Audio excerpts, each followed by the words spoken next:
Well, Derek Lee is back in the lineup after missing 4 games with back issues, but he's in the other team's lineup. It'll be his Braves debut today.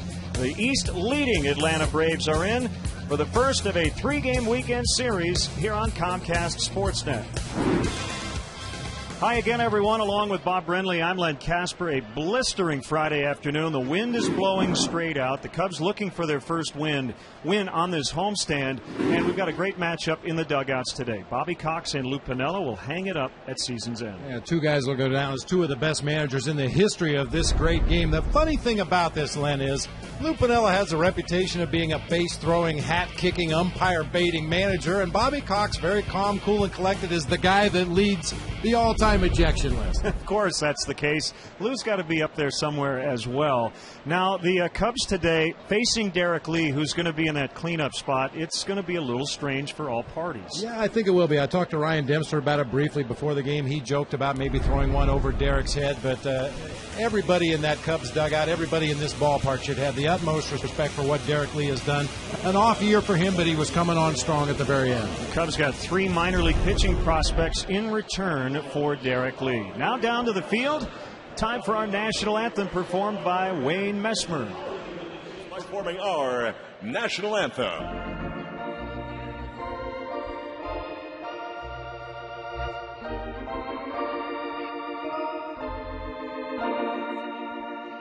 Oh, say can you see by the dawn's early light what so proudly we hailed at the twilight's last gleaming, whose broad stripes and bright stars through the perilous fight o'er the ramparts we watched were so gallantly streaming, and the rocket's red glare, the bombs bursting in air, gave proof through the night that our flag was still there.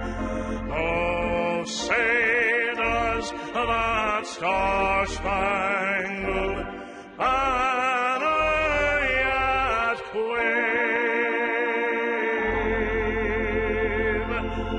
o'er the land of the free and the home of the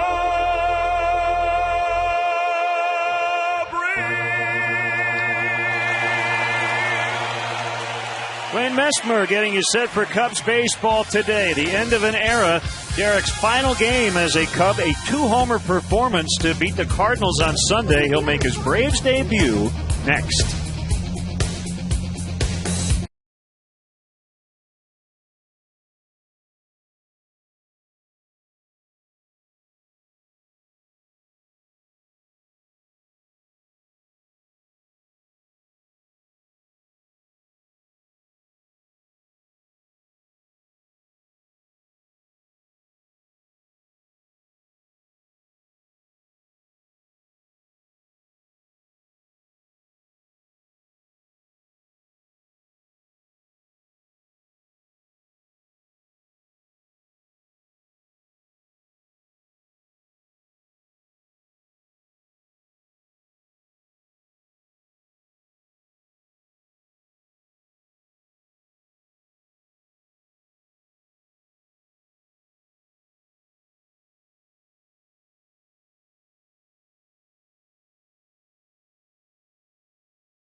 Blue Shield of Illinois. Member owned means our reason for being is your well-being, experience, wellness, everywhere. AT&T.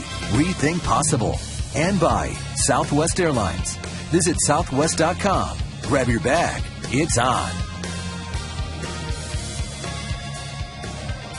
Welcome back to Wrigley Field. You're watching the Cubs and the Atlanta Braves on Comcast Sportsnet, presented by Allstate. We haven't seen the Atlanta Braves since the first 3 games of the regular season, when the Braves beat the Cubs 2 out of 3. Atlanta has won 11 of 15. They have the best record in all of baseball since April 30th. They have led the National League East every day since the final day of May, and they currently hold a 2.5 game advantage over the Phillies. So right now, Bob, it's a 2-horse race, but don't count out the Phillies just yet. No, the Phillies are getting healthy once again, getting some of their key pieces back into that lineup, including second baseman Chase Utley, and soon Ryan Howard, their first baseman, will be back in the lineup as well. Bobby Cox knows the road ahead. He's been down this road many, many times in his career. These 2 longtime managers, again, matching up in the dugout for the final time in this series, as we wait for the Cubs to take the field behind veteran right-hander Ryan Dempster.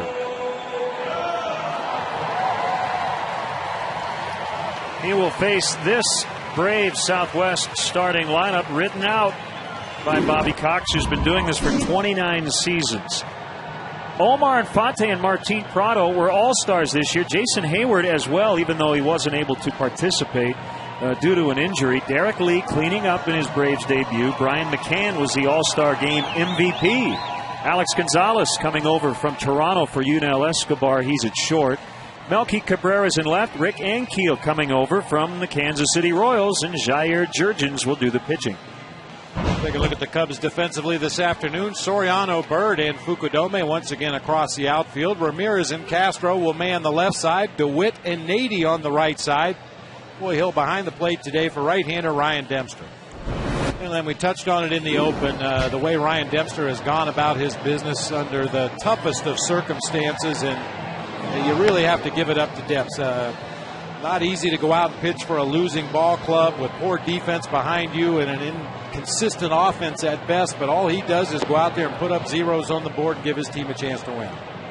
I suppose it's interesting that Mark Wegner is working home plate today. I say that because Mark Wegner was the guy who tossed Lou Piniella during his first season as a Cubs manager. Lou got a 4-game suspension as a result, and right around that time the Cubs really turned around their season. They would go on to win the National League Central. And after that, MLB told Lou probably shouldn't kick dirt around anymore. Something that seemed to be okay 20 years ago, but not anymore. Here's Omar Infante. He's playing second base. Martin Prado over third today, with Chipper Jones done for the season after knee surgery. Troy Gloss, their first baseman, with a sore left knee. He's on the DL, so Derek Lee taking over that spot. I think he would have even if Gloss were healthy. Gloss has been struggling. And we are underway as Infante, the All-Star, fouls it off. He did something that is extremely difficult to do.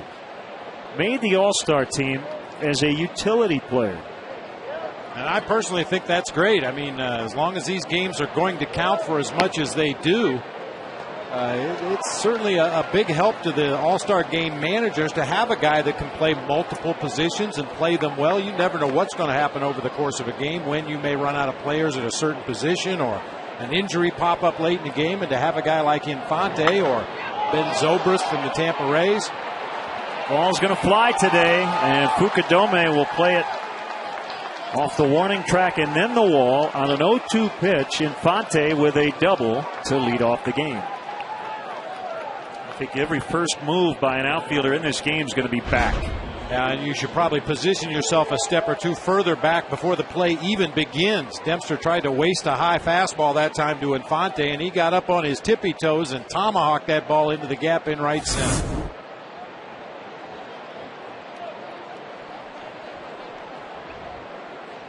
Now, Rookie of the Year candidate Jason Hayward.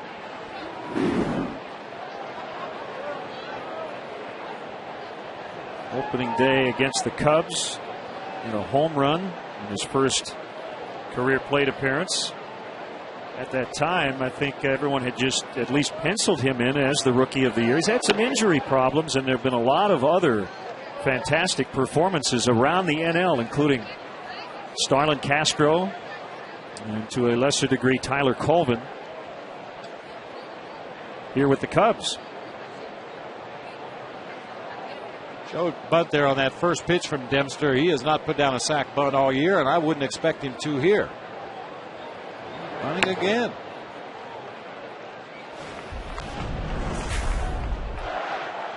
This is a debut. Yeah, this is a way to start a major league career. Carlos Zambrano, opening day, tape measure blast to the back of the bullpen. He's a 20-year-old. He's now 21. On a birthday 11 days ago. Voted into the All-Star game, but was not able to participate. He does hit a ground ball to the right side on the 2-0. DeWitt's going to throw him out. And Fonte now at third. With one away, that'll bring up another All-Star, Martin Prado, with Derek Lee in the on-deck circle.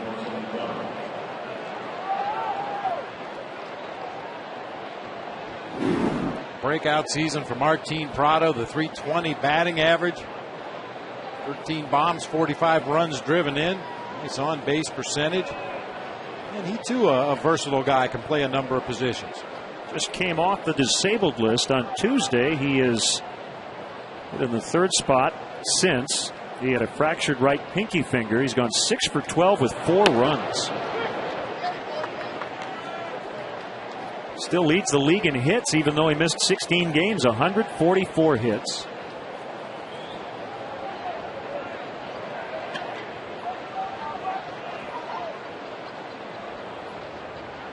Second in the league in batting average.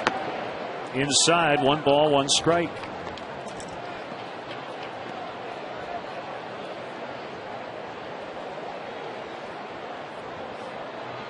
Joey Votto pacing the circuit at .323. Prado at .320. Marlon Byrd currently 6th at .306. A chopper that's going to keep Infante at third. 2 outs in the inning, and here comes Derek Lee. Next batter, first baseman, number 27, Derek Lee.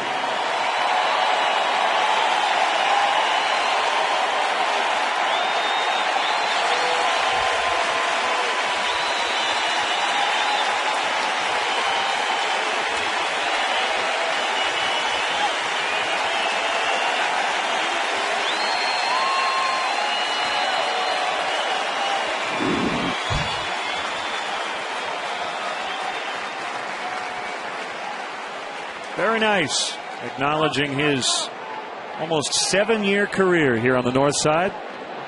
The Cub fans always get it right. Yep.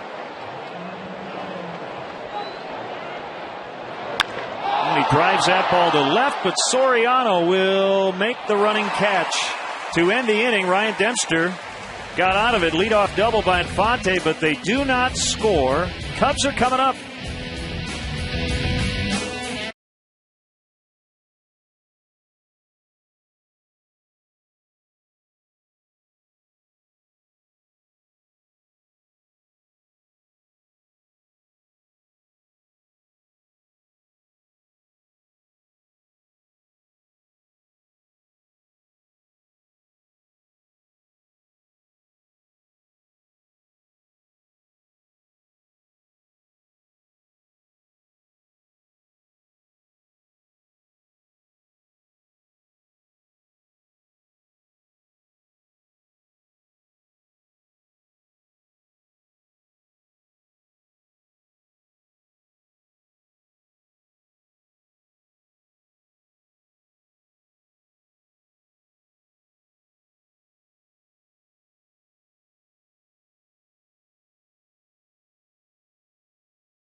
That's why they've gone 11 and 22. Kosuke will lead it off. Starlin Castro's at short. Marlon Byrd in center. Ramos Ramirez will man third. Alfonso Soriano moving up to the fifth spot. Blake DeWitt at second base. Xavier Nady over at first. In the battery today, Hill and Dempster. Quick look at the Braves defense today. Melky Cabrera in left field. Rick Ankiel in center. Jason Hayward over in right. Martin Prado will be at third base. Alex Gonzalez at shortstop. Omar Infante at second base. Some guy named Derek Lee playing first for the Braves today. Brian McCann will be behind the plate for right-hander Jair Jurgens. A lot of R's, a lot of J's. A lot of good stuff. Good fastball, tremendous straight changeup, and a hard late-breaking slider. Been perfect at home. He has not yet won on the road. His season debut was a no decision against the Cubs on April 7th at Turner Field. He starts Kosuke Fukudome with a fastball outside, 1-0. The Cubs leadoff man, Jurgens, 0-1 lifetime in 2 previous starts against the Cubs. He's from Curacao. 2-0.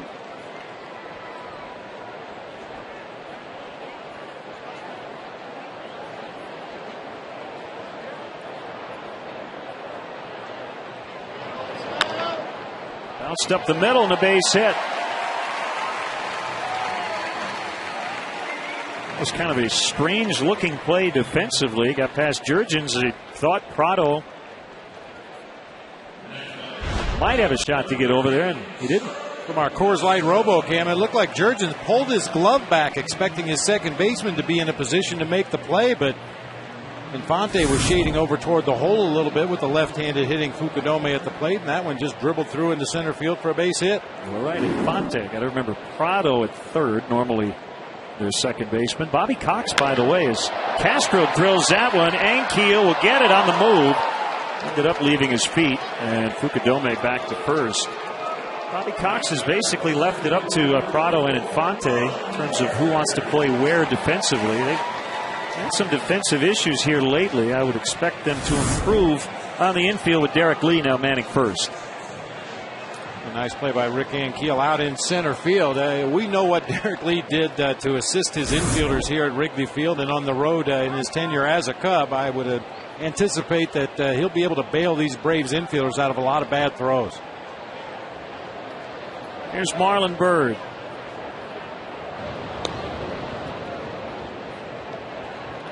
Marlon Byrd started his Cubs career with a 3-run homer in his first at bat. That was in Atlanta on opening day.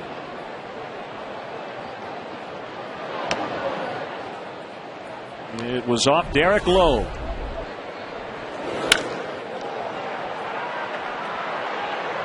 A good way to start his Cubs tenure.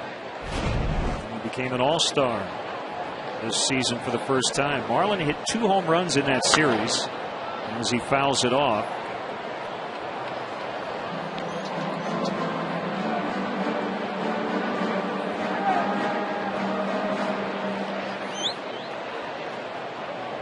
One thing you might not see at all in this series is a pitch out, because neither one of these teams run a lick. Bouncer, Prado, Infante, Lee. It's a double play, and that's the inning. So Jurgens gets the twin killing. We've completed 1. Just 7 pitches for Jurgens in the first. No score.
8-6. Cubs beat Florida 8-1. Sammy Sosa got his 100th RBI the hard way, hit by a Mark Hutton pitch. With the bases loaded in the first inning, it would break Sammy's wrist, and he would miss over a month, stopping his consecutive games played streak at 304.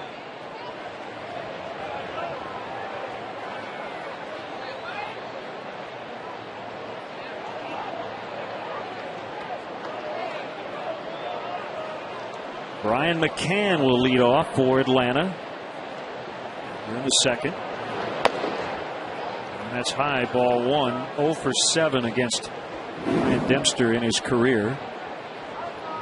Mentioned he was the All-Star Game MVP, a game-winning 3-run double for the National League, which won for the first time since 1996 and didn't lose for the first time since 2002.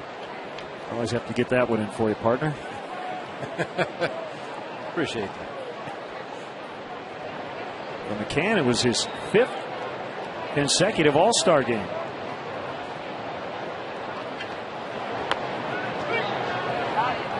Two and one.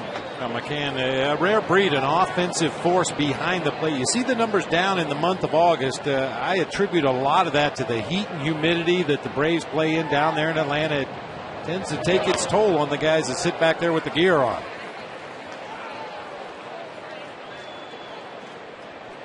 Well, that heat and humidity has certainly not hurt the Braves at home. They have the best winning percentage at home in the majors at 44-17. Popped up shallow right. Blake DeWitt is out, and he makes the catch. No panic. Got all the way out there and made the play.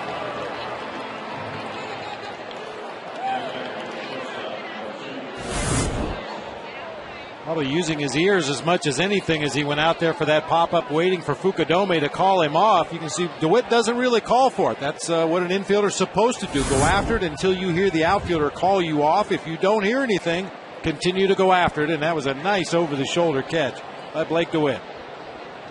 Brings up Alex Gonzalez, having a very good offensive season.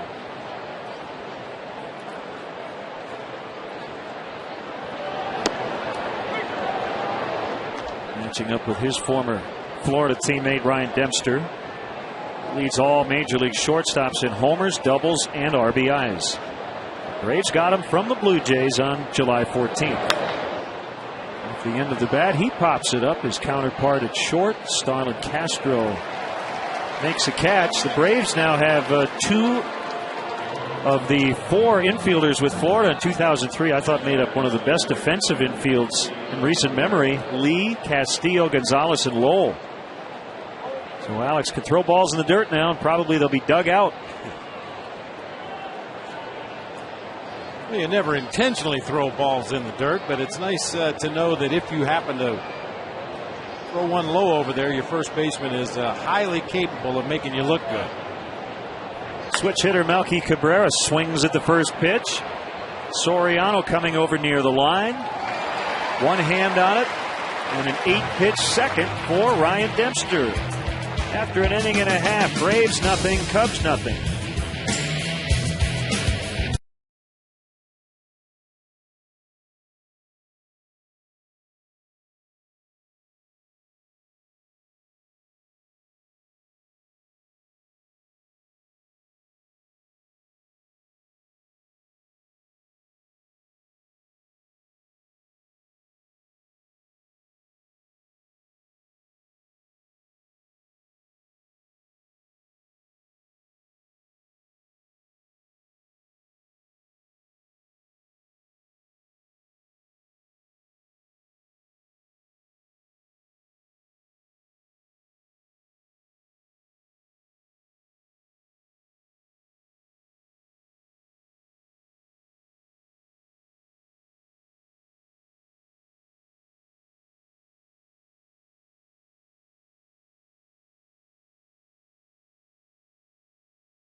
7th and 8th. Bleacher seats are still available as well. To purchase tickets, visit Cubs.com.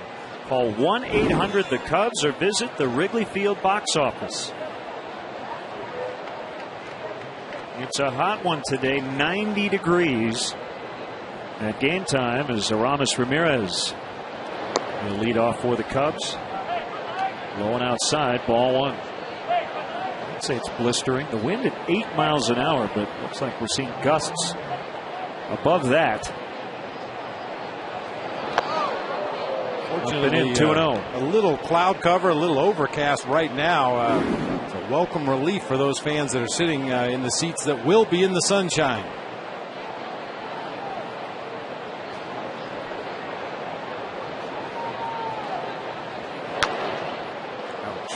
That front foot. I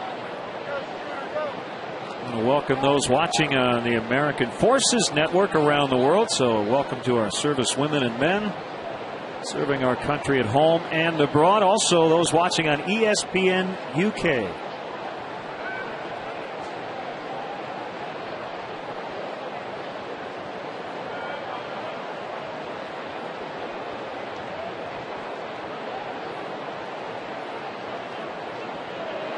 Four-year-old righty dealing. Ramirez pops it up. Keeping that ball in the field of play as Lee makes a catch and foul ground. And it's another reason why you got to run everything out today. Foul balls that normally with the wind blowing in would get pushed out of play now might become fair balls. Especially those balls on the first base side, it would figure to push them back toward the field of play if they're hit in foul territory down the first base line and push them further foul on the third base side. Everybody chase everything.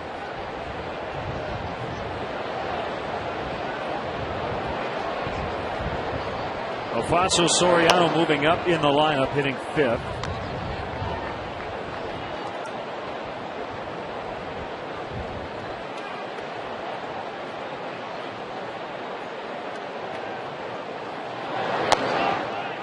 It's up 2 balls, no strikes. Jurgens getting behind some Cub hitters. The Land Rover high performance of the week. Cubs got swept against the Padres, but Soriano had a good series at the plate.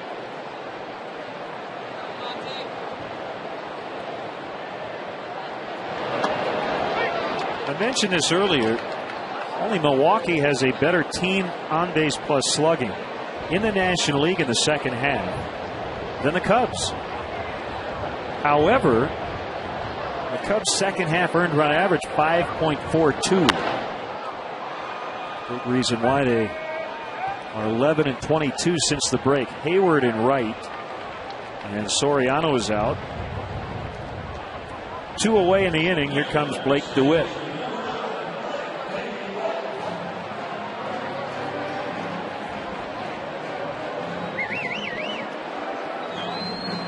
I think a lot of people felt during the first half of the season, myself included, that the pitching was not going to be as good as they were in the first half. That was a remarkable run, especially of starting pitching in that first half of the season. And the law of averages just tells you that things are going to reach their level. And there was going to be a point when the starting pitching was going to struggle. The bullpen was going to struggle because of the large number of youngsters down there. And unfortunately, even though the offense has been better, it hasn't been enough to compensate. 2-out base hit for Blake DeWitt. Little slip by Hayward, but he got up quickly. Second hit for the Cubs. That'll give Nady a chance. Blake DeWitt has just done nothing but hit since coming over to the Cubs. He's over 300 now with that base hit into right field.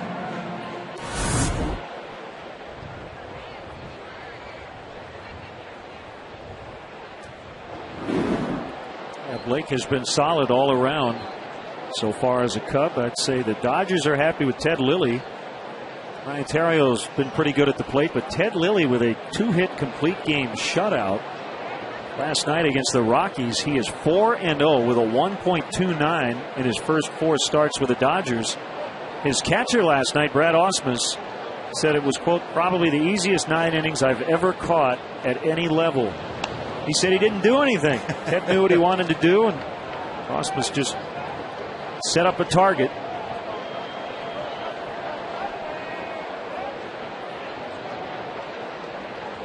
Reed Johnson, another former Cub, hit his first home run of the season in that game. Outside edge and a strike on Xavier Nady. Tyler Colvin continues to get defensive work at first base during batting practice. But we probably won't see him at first until this upcoming road trip that starts in Washington.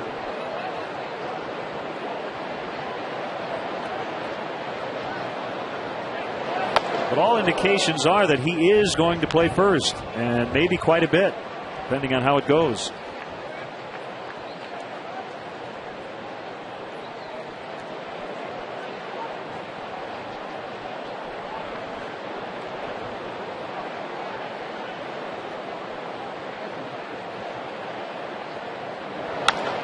And another base hit.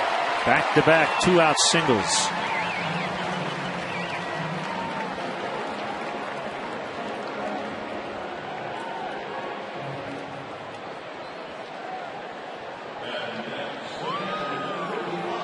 McCoy Hill now digging in. Middle of the plate fastball that time. Get the barrel on the ball. Doesn't matter where you hit it. Just get the barrel on it. Try to hit it hard somewhere. That time a clean line drive into right. Back-to-back hits here with 2 outs in the second. Tough series for Coy Hill. He went 0 for 11 against the Padres. And that strange play on defense, during which Will Venable caught the Cubs by surprise. The throw gets away. DeWitt is going to stay at second, as Gonzalez had to reach around the runner.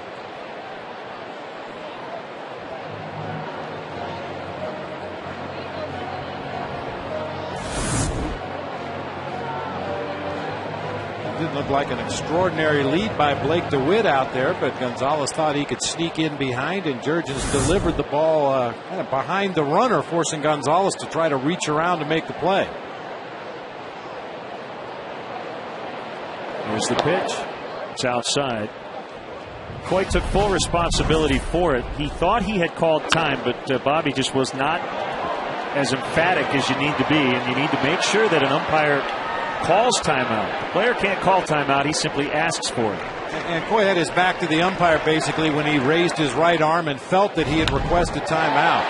There's a base hit for Hill. DeWitt coming around third. Throw to the plate by Hayward is off the mark. And the Cubs take a 1-0 lead. So they string together 3 consecutive hits to get on the board.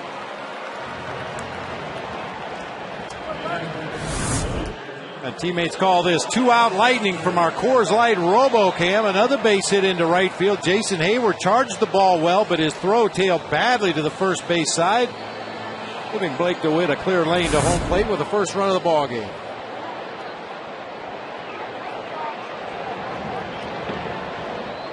Get to that pitcher's spot here with 2 outs. Fouled back by Ryan Dempster. Helped his own cause on Sunday in St. Louis. RBI single. Later would score on a wild pitch.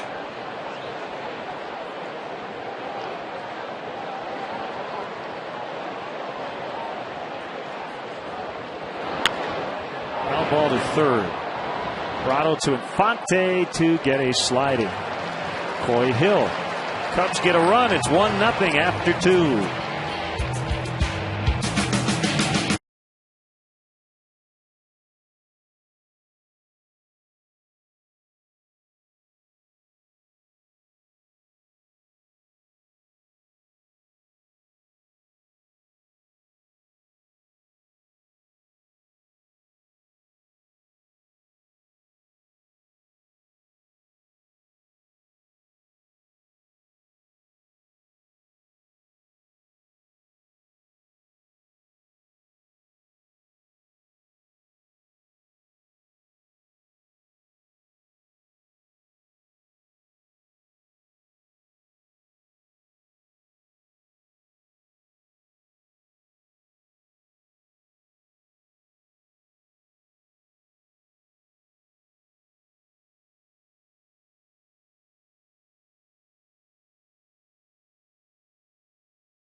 Niners sports stars and celebrities.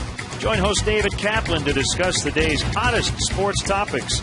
Don't miss Chicago Tribune Live, presented by Harris Bank, tonight at 5:30 on Comcast Sportsnet. Fans' best friend. We get into the third inning. The Cubs getting a second inning run.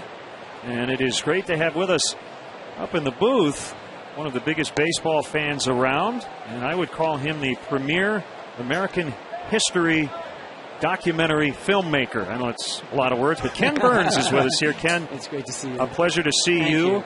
And your great baseball series, which aired about a decade and a half ago.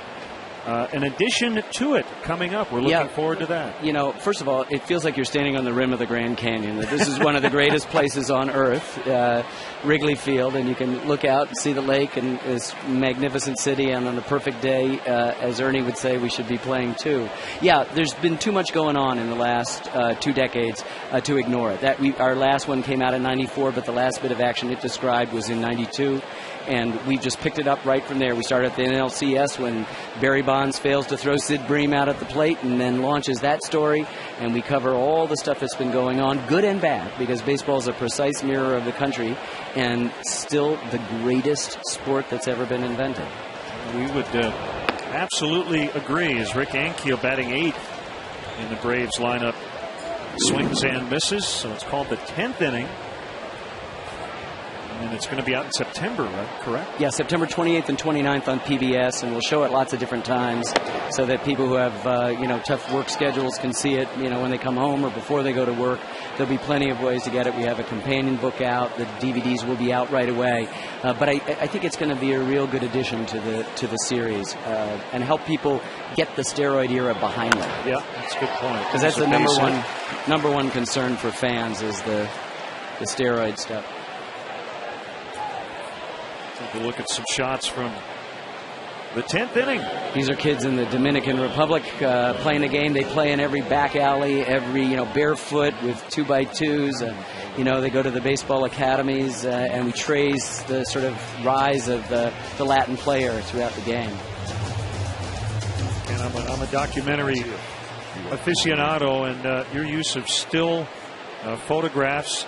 Obviously, the Civil War series, the West, you go back before there was video and film to use, but as you saw there, even today, I just love how you utilize. Well, thank you. It's still the DNA.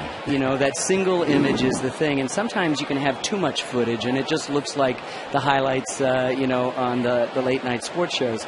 But we really were trying to figure out what actually happened with the strike, what happened with steroids, but also all the good stuff. The big news is this game is so resilient. Dempster will throw. Castro, the turn, they get two. This is just as resilient a game as you could possibly imagine, and nothing's going to kill it.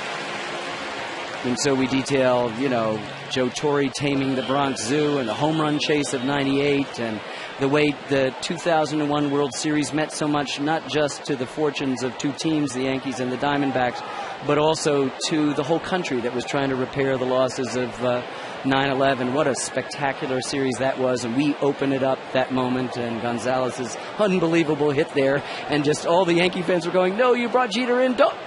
Season over. Yeah, my partner remembers that well. Vaguely, yeah. Vaguely, yeah. 1 ball, no strikes on Omar Infante. I'm a Red Sox fan. I've lived in New England for almost 40 years, and we had, like the Cubs, that long, difficult, torturous middle passage, and suddenly we got the monkey off our back after the humiliating loss in the ALCS in 2003. We got the monkey off in the greatest comeback in baseball history in 2004, and I'm looking forward to doing the 11th inning when we can celebrate the Cubs' World Series victory.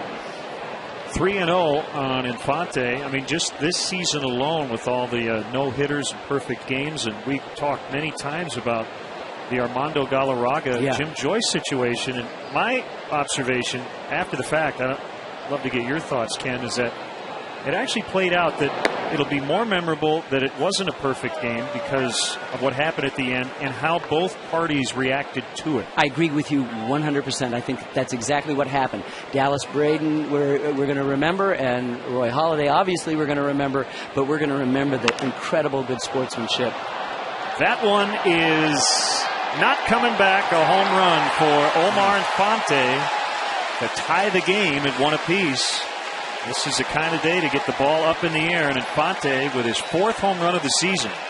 You got to think that every parent of a little leaguer just said thank you to Armando Galarraga for showing such class and amazing. I mean, he was robbed, we was robbed, and yet we will remember this much longer. It is that teachable moment, and if I were going to start a 11th inning, I'd start it with that moment. And how Jim Joyce, who should be commended for being able to say, you know, I blew it, I got it wrong, and the kid deserved it. Ball coming back onto the field, so a small delay. With the passing of Bobby Thompson, where would you rank the shot heard around the world in terms of home runs in baseball history? Oh my God, it's right up there with those iconic moments of Jackie Robinson arriving, of Bill Mazeroski's home run, of the ball going beneath Buckner's legs, of the Bartman incident there in the left field, and all of the other great moments of this game that we love so much. And it's interesting that we now know he maybe stole the sign. That's been the latest revelations of the last few years, that the Giants were employing a guy with a spyglass, and they'd buzz a kid in the bullpen, and he'd raise a ball if it was a strike, and he'd toss it up in the air if it was a breaking ball. I don't know how, as the pitch is about to go, and somebody's going to translate those signs into meaningful action, but it sure looked like he knew what was happening, because Bobby didn't hesitate to knock that out of the park. A 1-1 to Jason Hayward, swing and a miss. And a good split or a change from Ryan Dempster. And we mentioned Bobby Thompson. All these connections in baseball would later become the projected starting left fielder for the Milwaukee Braves in 1954. Yep. Suffered an ankle injury in spring training, and that gave Hank Aaron his first opportunity. That's exactly right. And baseball is filled, just as our lives are, with these sort of complicated things. Ken, always a pleasure. And again, keep doing what you're doing. We look forward to the 10th inning baseball, a film by Ken Burns and Lynn Novick, coming up in September. Thank you.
By Private Bank.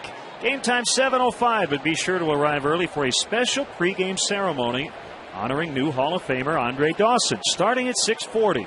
The first 10,000 fans receive a number 8 Andre Dawson the Hawk hat. For more information and to purchase tickets, visit Cubs.com. Thanks to Ken Burns for stopping by.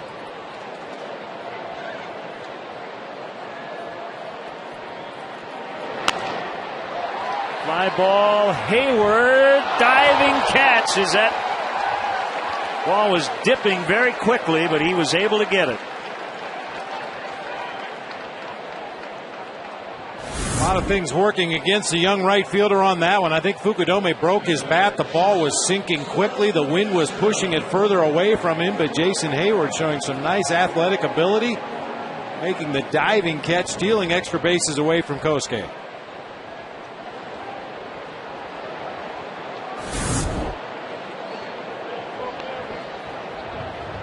Is up Starlin Castro, who lined out his first time to the center fielder Ankiel. Ball one in the dirt.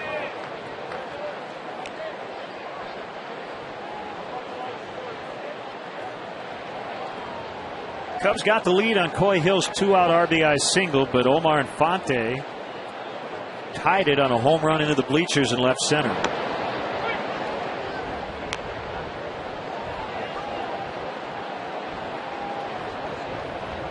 Braves and Cubs have been battling since 1876. It weren't even the Cubs then. They were the White Stockings and the Boston Red Caps. And no, Lou and Bobby weren't managing those teams. In Boston, this franchise known as the Red Caps, the Bean Eaters, the Doves, the Rustlers, the Bees, and then the Braves. Eventually moved to Milwaukee and then on to Atlanta in 1966. We talk about the glasses on top of the cap for Alex Gonzalez. He has them wrapped around the back of his head. That's a twist. Well, it is what it is. More a fashion statement than anything else. Obviously not a very functional use of sunglasses. Well, if he has eyes in the back of his head, they would be. Oh, boy.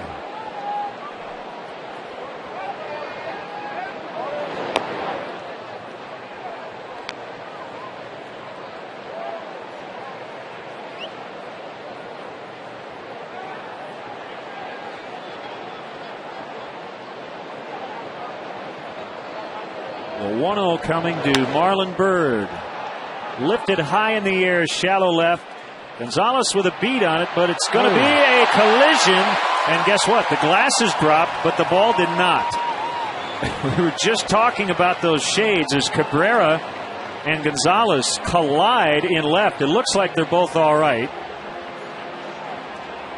Gonzalez made the play, and the inning comes to an end. So at the end of 3, it's 1-1.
The Menards grounds crew between the third and the fourth, smoothing out that infield dirt. Nicely done. As we get back to the action, a very special happy 50th wedding anniversary to Tommy and Arlene Dare, longtime Cub fans. Happy 50th. Prado takes it outside. 1 ball, no strikes. Especially to Arlene. We know Tommy, and she's the one that's had to sacrifice more. You always have to get a shot in there when it comes to anniversaries. 2-0. Well, especially to Tommy. He's one of our buddies.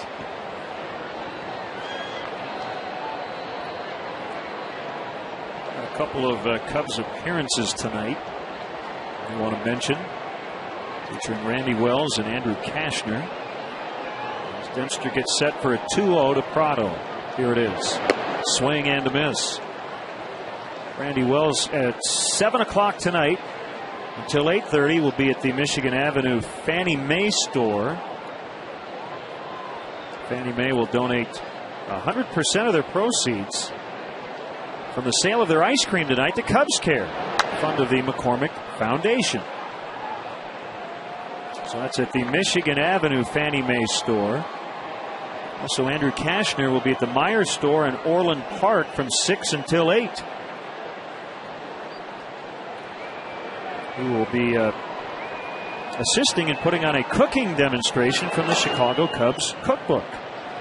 We'll sign some autographs as well, and you can buy the Cubs cookbook at the event. So that's the Meyer store in Orland Park from 6 until 8 with Cubs reliever Andrew Kashner. Ball 4, leadoff walk to Prado. Here comes Derek Lee for the second time.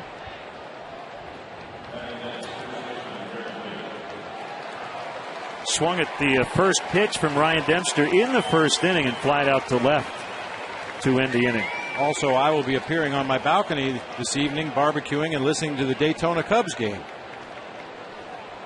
From 6 until about 9.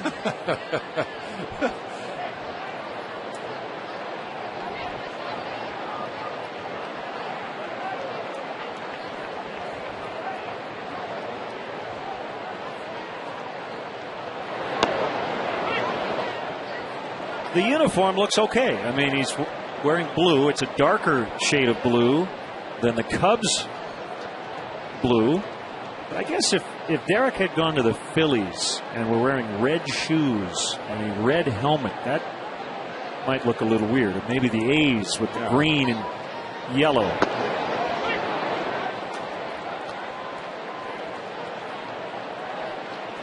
Some guys just don't look right in a certain uniform after they've spent many years in another uniform. Some guys just look like ball players no matter what uniform you put them in. Derek would be that guy.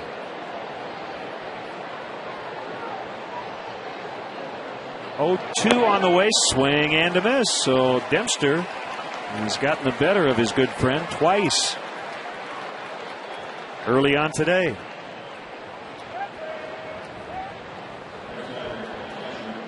It's all fun and games, and guys talk about how great it'll be to face him. They joke around, but you get to this spot, Derek's not happy right now. No. And Ryan Dempster doesn't feel bad. No. Trying to win a ball game. You're either with me or you're the enemy. After the ball game, we can be friends again. Kicks away from Hill. Prado read it very well. I think if that ball had gotten away by maybe 3 or 4 feet instead of the 10, he still would have gotten second base. It's a nice base running maneuver right there. And that's something that aware players and aware organizations are teaching at their minor league level. The idea of breaking for second base if you see the trajectory of the ball is going to end up in the dirt. Don't wait to see the catcher block it. Don't wait to see what happens after he blocks it. Take off immediately. That's a tough play for the catcher to block, recover, get the ball, and then make an accurate throw and get you at second base.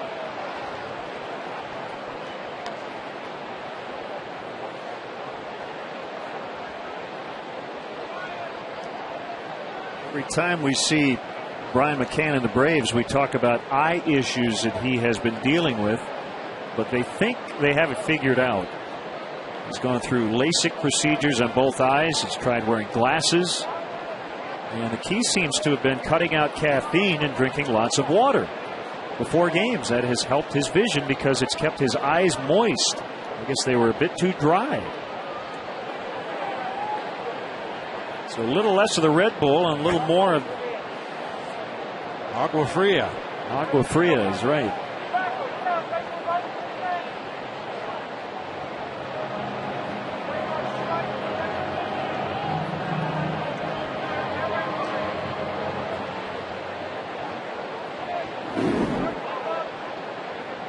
This is a potential pitch around situation for Ryan Dempster. We talked about Brian McCann and his offensive prowess, a very dangerous hitter. You got Alex Gonzalez in the on-deck circle, a right-handed hitter. A walk to McCann is not the worst thing in the world that can happen right here. Sets up a potential double play with one out in the inning.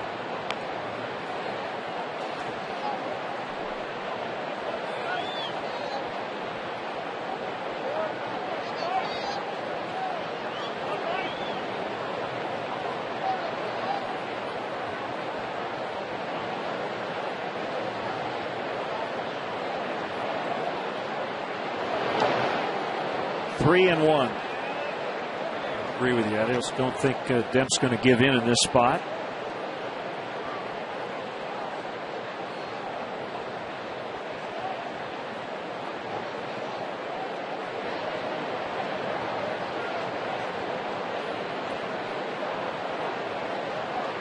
The kick and the pitch. He got him to pop it up out in the left. And Soriano will make the catch. Worked out well.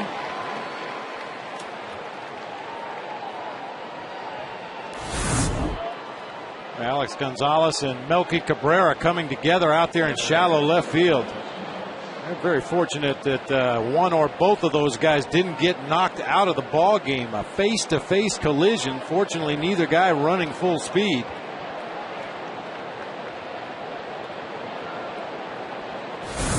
So Cabrera is okay. As Gonzalez did make that catch. And he bats in an RBI spot here in the fourth with two outs. Drives that ball out into right center. That's his trouble. And it's going to bounce up into the bleachers as the Braves take a 2-1 lead on the Alex Gonzalez double. That's his 32nd double if you combine his stats with the Blue Jays and the Braves.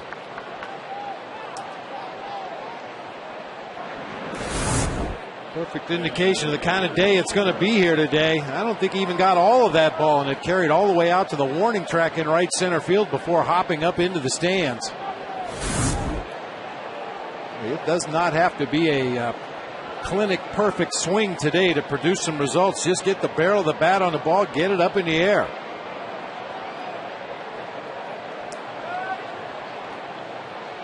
Here's Cabrera. Game-ending two-run single in the bottom of the ninth on Monday against the Dodgers. Braves have been an excellent comeback team. They lead the National League in comeback wins with 36. They have come from behind here early today and have 21 wins in their last at bat. That leads the majors. Pitcher and catcher discuss things. Let's check in on our AT&T trivia. Can you name the two managers tied with the most 100 win seasons? 6 of them.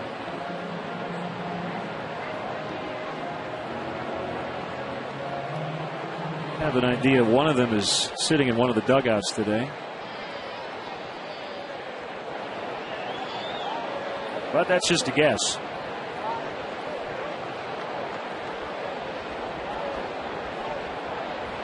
A lot of things have to go right to win 100 games in a Major League Baseball season. Obviously, you have to have a very good team that has a number of players having good years, but you also need to get a little bit lucky. 1-1 on Cabrera.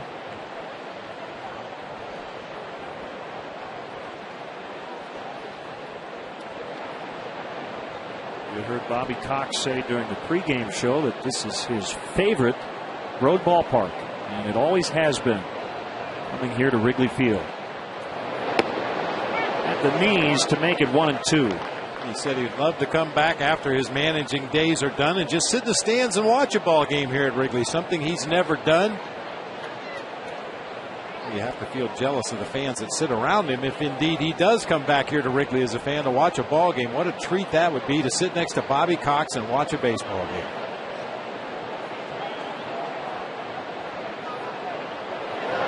Think he would heckle the umpires?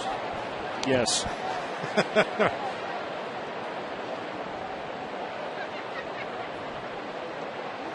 Bobby has to change his position in that first base dugout. He has been standing right up against the wall closest to the field, but that area right now is in the sunshine.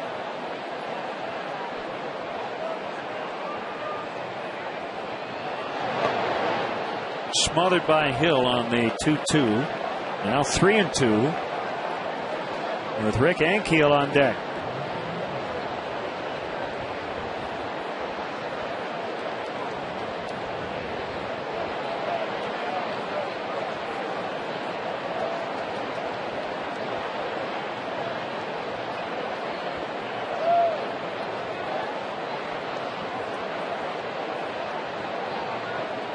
With a look at the runner. Gonzalez, the pitch bounced to Ramirez, and he throws to Nady in time. Braves get the lead on the 2-out RBI double by Alex Gonzalez. It's now 2-1 Atlanta.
Win seasons.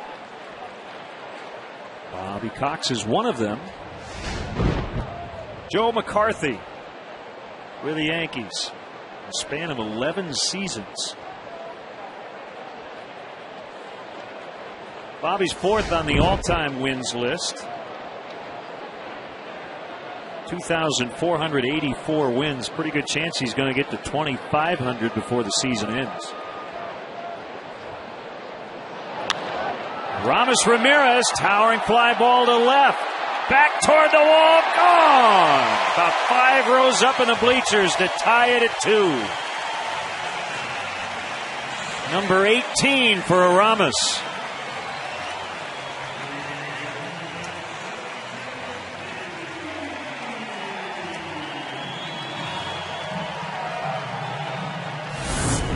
We talked about it in the last half inning. This is the kind of day you don't have to catch everything flush. Just hit the ball hard, get it up in the air. Ball rode out of here easily, and I don't think Ramirez got nearly all of that pitch. It's only the Cubs' second home run of the homestand. Blake DeWitt homered on Monday.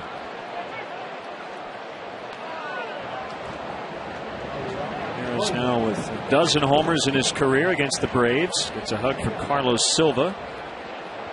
And it's a 2-2 game. The 0-1 pitch to Soriano. Fouled off to the right, out of play. Probably want to give a big shout out to The 37 members of a Comcast Sportsnet pre and post game jamboree, all sitting in the nice air conditioned media lounge watching our broadcast at the moment. Jair Jurgens throws out Soriano. I know they would much prefer to be sitting in this steamy hot booth, feeling the hot air blowing down the back of your neck, but we'll give them a hall pass today.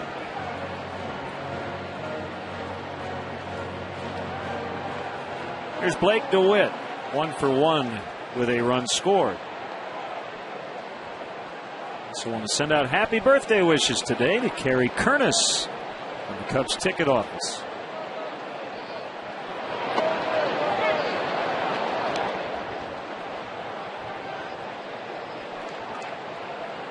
Everything else around baseball later tonight.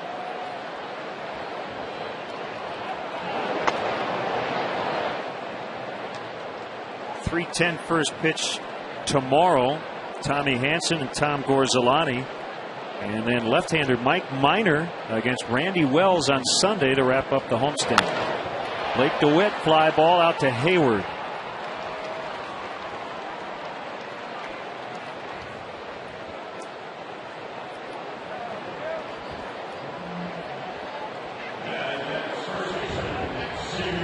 Let's hear from Lou Piniella on Bobby Cox. Professionalism, love for the game, success has set the standard for the managing profession. The success you've had, certainly no surprise, and is well deserved. So we'll get a chance to talk at length at some point this weekend. I think you can throw his humility in there as well. You heard Bobby Cox before the ball game deferring credit to the organization and the players rather than take any of the credit himself. But the man has been responsible for a lot of major league careers. Bobby did agree to a 5-year consulting agreement with the Braves starting next season.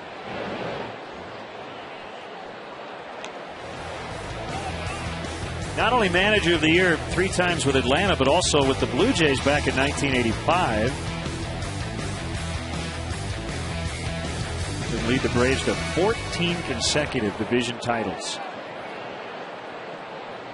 Trying to get back to the postseason for the first time since 05. 80 swings and misses. 4 strike 3. Leadoff homer Aramis Ramirez. It's 2-2 after 4.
A 2-2 tie as the Cubs try to win their first game on this homestand after getting swept by the Padres. It hasn't been easy lately. They've lost 7 in a row at home.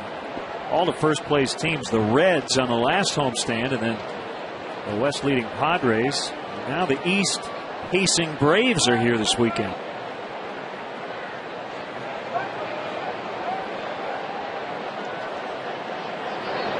Rick Ankiel fouls back.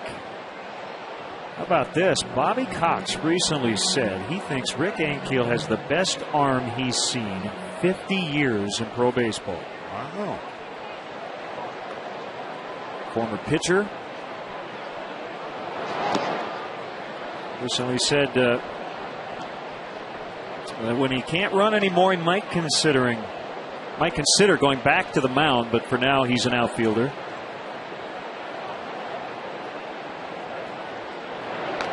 There's a conspicuous absence on this roster. Not only Chipper Jones, we mentioned he's done for the year after knee surgery, but Nate McLouth is in the minor leagues.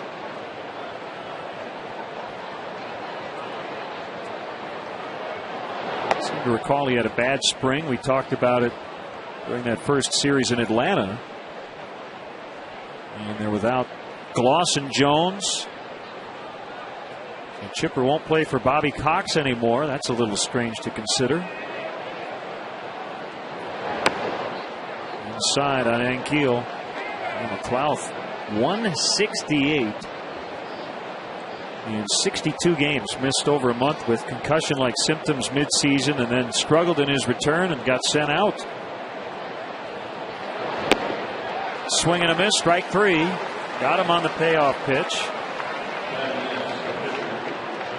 You know, it doesn't happen often, Len, but a lot of times a guy that gets to the major leagues and still has options left and has some success in the early part of his career and then suddenly has a bad season or has some injury issues and needs to go back to the minor leagues, and it kind of catches everybody by surprise. You know, once you've achieved a certain amount of time at the major league level and a certain amount of success, you don't expect guys to go back to the minor leagues. But apparently the Braves felt it was necessary for Nate McLouth to regain his stroke and his confidence at the plate, and because he had options left, that's where he is. And I think a lot of it also depends on the type of season your team is having. You are more likely to give a guy some time to work through his struggles if the games aren't quite as important to win. But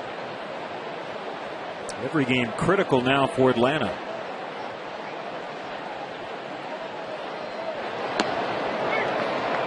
I think a good example, Bob, Andrew Cashner for the Cubs, who had a good inning yesterday but has gone through some major struggles lately. If the Cubs were in contention, he probably would have gone back to the minors to work out some of the kinks. As Jurgens grounds out.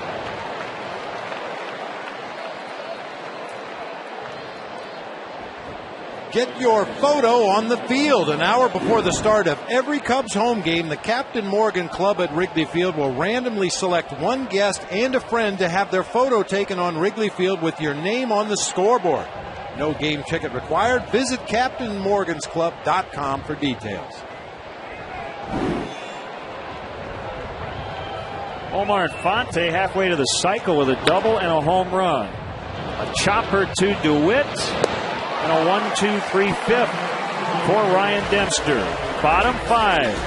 Hill, Dempster, and Fukudome coming up in a 2-2 deadline.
to 100. The Bud Light Batter's Eye is a great option for entertaining in Chicago, especially on summer weekends. It's also available for non-game day functions. To book your date or for more info, visit Cubs.com/suites or call 773-404-4200. Last of the fifth, a 2-2 tie. I, for one, am not surprised the Braves are in first. I think it was a bigger shock when they were 8-14 early on in the season. And again, they have led their division since May 31st, and they have the best record in baseball since April 30th. Coy Hill's had a good day at the plate. Out into the gap. It's going to be cut off by Ankiel. Hill hustling. Throw to second. There's that arm. As we were saying.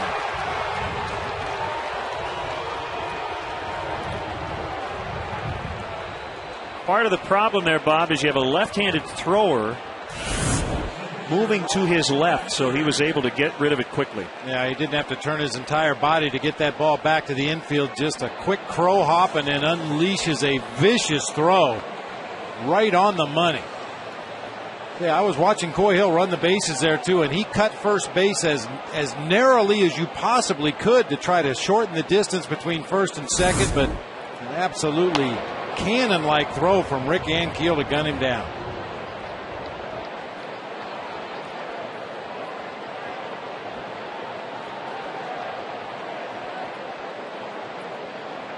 One strike on Ryan Dempster.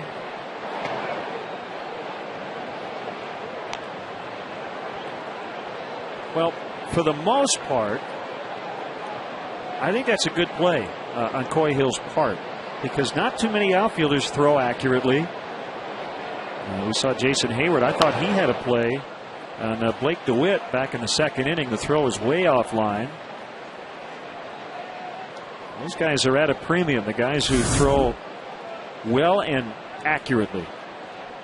Hit that very corner of the bag at first. He lost his footing there about 2 steps around the bag and then regained it, but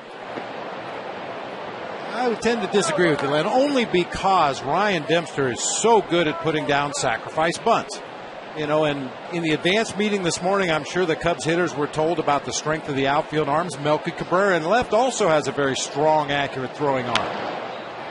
Ankiel will get another chance here. I guess my point was more general about outfield play. Right. Yeah, we could discuss whether that was the right play at that time, but Ankiel is certainly better than average out there. Yeah, I think, as you said, in general, I prefer my players to be much more aggressive on the bases against anybody. You don't see a lot of strong, accurate throwing arms in the major leagues anymore. Put the pressure on the defense to make the perfect throw to get you out. So in that respect, I can't fault Coy for trying to go for 2.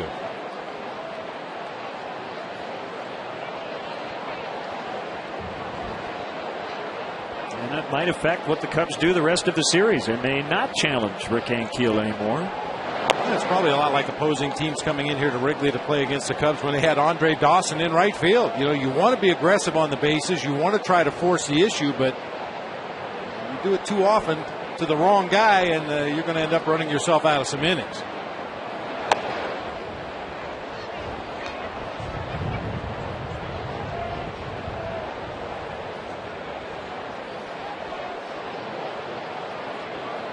One and one on Fukudome. Took the ball well twice. Robbed of a hit by Jason Hayward his last time up. Just off the outside edge. We haven't seen a lot of Jair Jurgens in his career. I've seen him pitch a couple of times against other teams on television. He looks like he's really struggling with his command today. Missing his spots, especially with that slider. He's had a lot of trouble getting that pitch in the strike zone. Fukudome lines out to Derek Lee. That ends the inning. Ankiel helping out his pitcher, nailing Coy Hill at second base to start the inning. And it's 2-2 after 5.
Frank Thomas joins the booth for White Sox Royals tonight at 7 on Comcast Sportsnet, fans' best friend. Sox salvaged their finale at Minnesota last night. Paul Konerko 5 for 5 with a double, a homer, and 4 knocked in. So they are 4 games back. Carl Pavano last night gave up 15 hits in 6 innings. That's really hard to do. To stay in the game that long enough to give up 15 hits. One way to spin it is he was throwing a lot of strikes. At least 15 of them we know about. You bring up a good point. When you count up the balls and strikes in a pitcher's performance, understand that all the hits given up were strikes. 2-0 on Jason Hayward.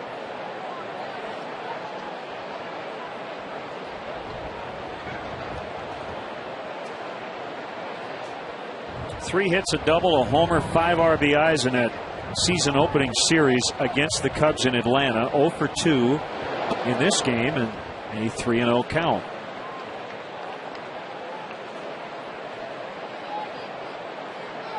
I guess that Hayward has the green light here. He had the green light a couple of nights ago when he came up with the game-winning hit on a 3-0 pitch. It's by everybody as Hayward will head down to first.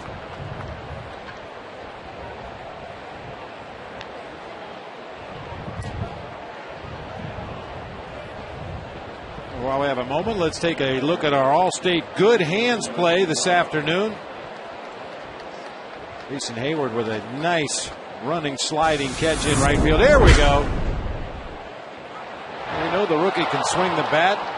Flashing a little leather out there in right field that time. Not an easy play, but able to complete the out.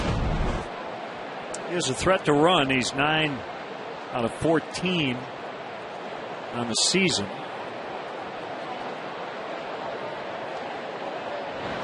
Dempster will check on him. And that leadoff walk, seems like more often than not, especially lately, has resulted in a run. It did back in the 4th inning when Prado took the leadoff walk.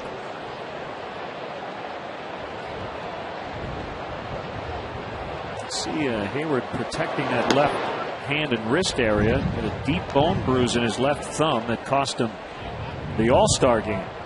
He was on the disabled list.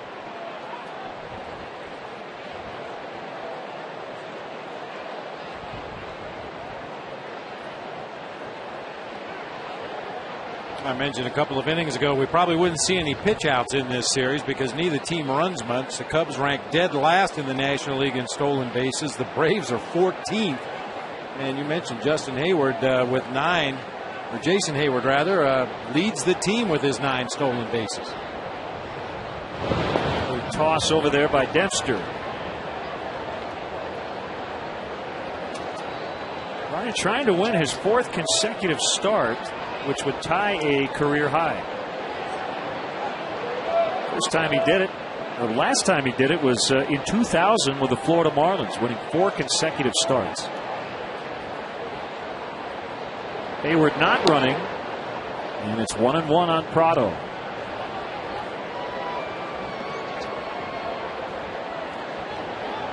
Ryan just 2-11 lifetime against the Braves.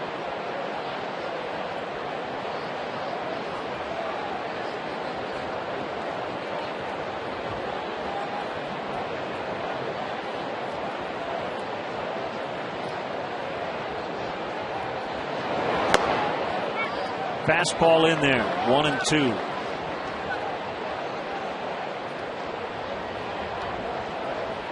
I got to tell you, Len, this is about as deep as I have seen the Cubs outfield collectively play against any opponent under any conditions. Normally, Marlon Byrd is a good 10 steps more shallow than where he is right now in center field. And we've seen the ball jumping here today, and the Cubs outfielders are respecting that, playing a lot deeper than they normally would.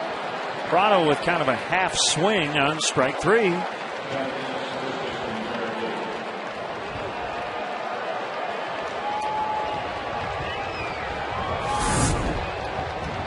Put away pitch by Ryan Dempster. Slider just off of the outside corner. A little bit of a half swing that time from Prado. guy that doesn't get fooled very often on those 2-strike counts.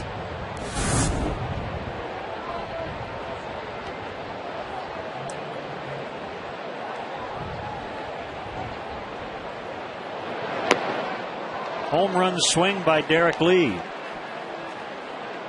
Fly to left. His first time up after a nice standing ovation from the fans here at Wrigley Field. And a swinging strikeout in the 4th. They're not getting ready for a recital down there. The relievers just getting their legs stretched out.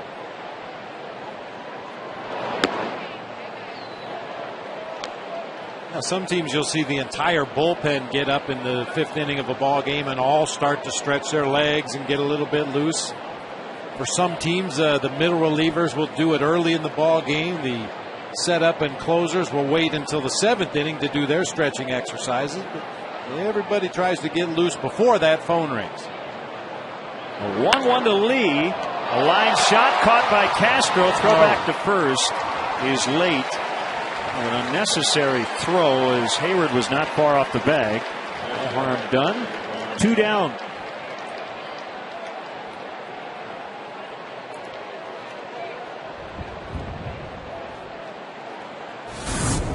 You know, we talk about players trying to do too much. Well, this is trying to do too much, Starlin. Made a nice catch. That throw actually was tough for Nady because he had to go behind the runner coming back into the bag at first. Fortunately, was able to block it and keep it in play.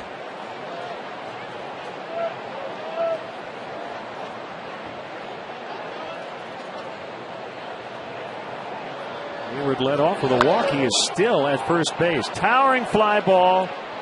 Going to stay in, however. Fukudome right in front of the warning track puts it away. So Dempster works around that free pass. We'll head to the bottom of the 6th. Still tied at 2.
Be entered to win a VIP training camp festival experience on September 18th.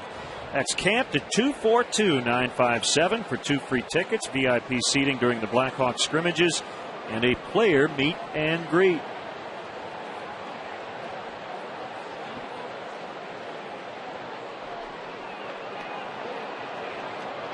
Nice crowd on this Friday.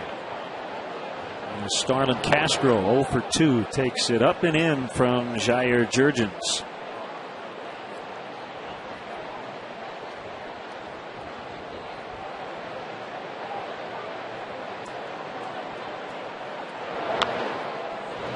Cute foul off the end of the bat.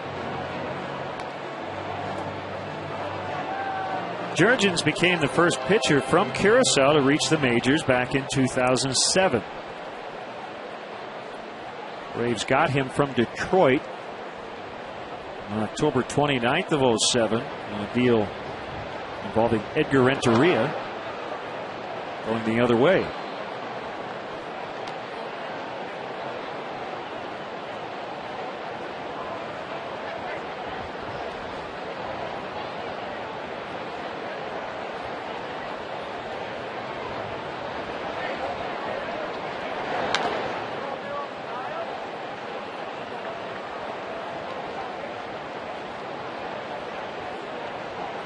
Two and two. I think the most famous major leaguer to ever come from Curacao, Andrew Jones. Yep.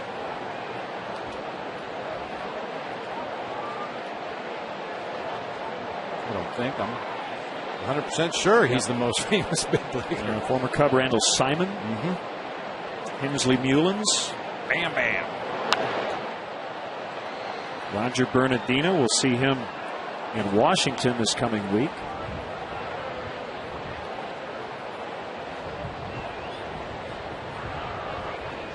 I've never been to Curacao, but I'd love to go there sometime, especially in the middle of December.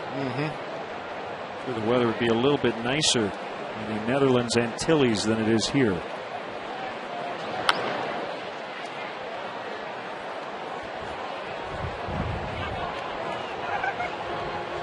I'd like to welcome a youngster enjoying her first Cubs game today, Macy Kramer, here with her mom, Christine. Sure, it won't be her last.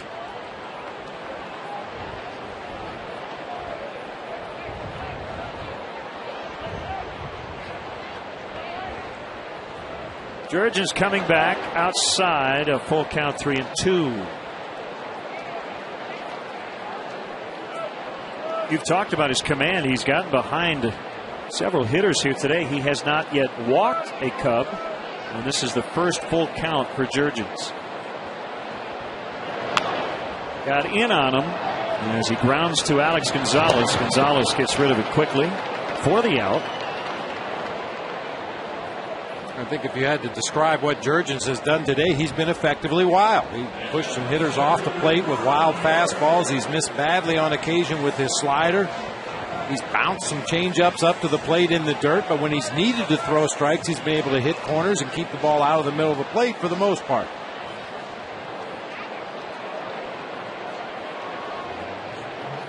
Marlon Byrd 0-for-2.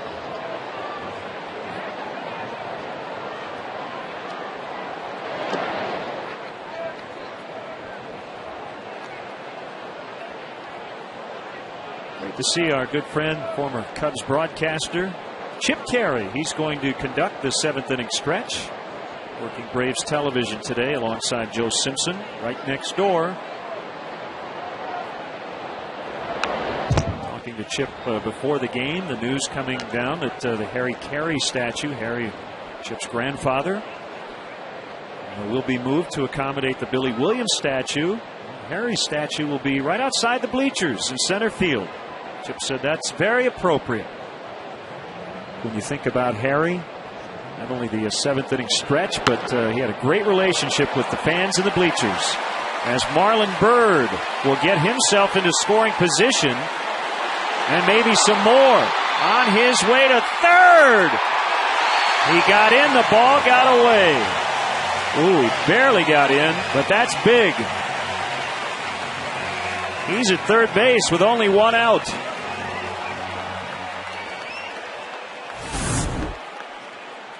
Oh, scalded down into that left field corner. Marlon Byrd, as always, busting it out of that batter's box just to give himself an opportunity to get an extra base if there's one to be had. I'll tell you what, though, as he's rounding second, I would imagine there were some voices in that third base dugout going, no, no, no, no, way to go. He was already in scoring position at second base with one out in the inning, but you cannot fault hustle. And the infielders come in against Aramis Ramirez, who hits it foul and out of play. Ramirez homered his last time up. That tied the game in the 4th. Well, that's a perfect example of a hitter/runner always thinking 90 feet ahead. When that ball came off the bat, Marlon Byrd knew he had a double. That was a routine double. He could have jogged from home plate to second base and figured up his batting average in his head. But he doesn't do that. He never does that. Pulled into the left field corner, and the Cubs have the lead as Marlon Byrd will score. Ramirez has a double. It's 3-2.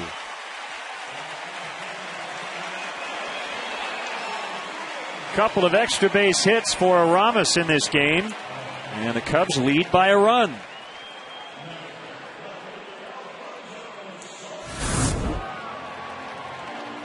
Down and into Aramis Ramirez. Nice quick swing that time. Just dropped the bat head on it. Another line drive in an identical location to Marlon Byrd's.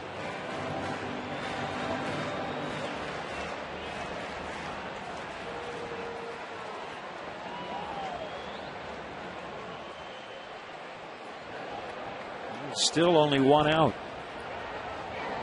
Soriano waves at a slider.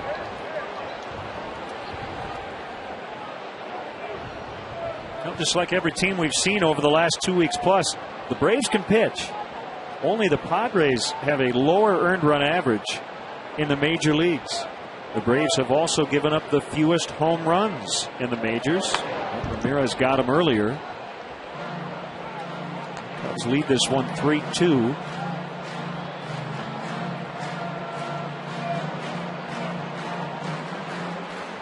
When you look at their bullpen, they've got 3 guys down there who have extensive experience as closers at the major league level. Another guy that possibly will be a future closer in Johnny Venters. Got a lot of good arms at the tail end of that bullpen as well. Jurgens with his second punch out. Watch Comcast Sportsnet Cubs game replays on demand with Xfinity TV from Comcast. Don't miss the action. Call 1-800-XFINITY today. They will intentionally walk the left-handed hitting Blake DeWitt and go after Xavier Nady.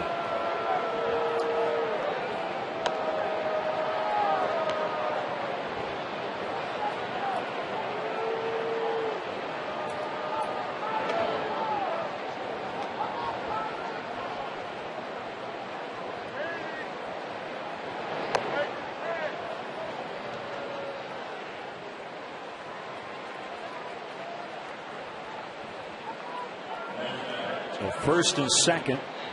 Go-ahead run has already scored. Here's Nady.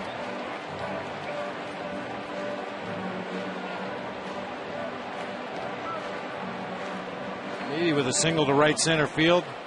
Part of back-to-back hits in the second inning, producing the first Cubs run. One of those right now.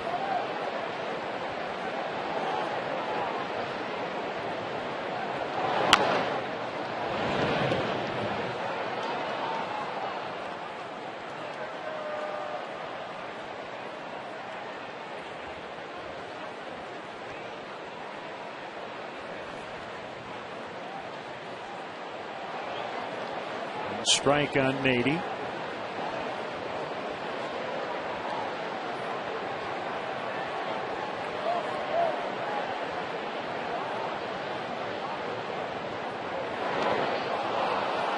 Just a bad one. 0-2.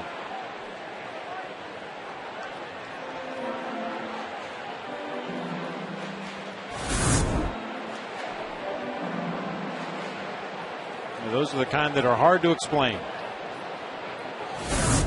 I did that about 1,000 times in my career, and I could never explain why you swing at a pitch like that. Just trying to guess along with the pitcher and catcher. You think you have them in a hole where you know what's coming, and they cross you up by throwing something else. Fastball that time off the plate, 1-2.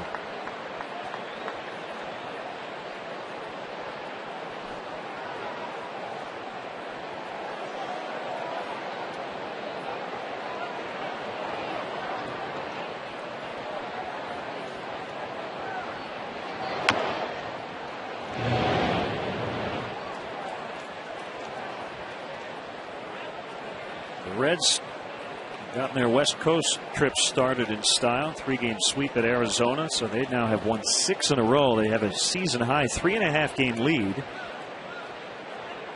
going into their weekend series in Los Angeles, where they have not played very well over the last few years.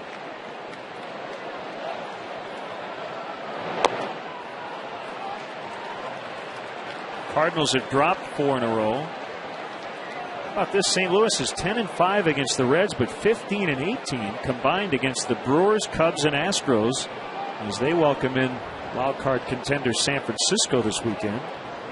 The wild card leader right now in the National League, Philadelphia, a game up on the Giants, 2 up on St. Louis.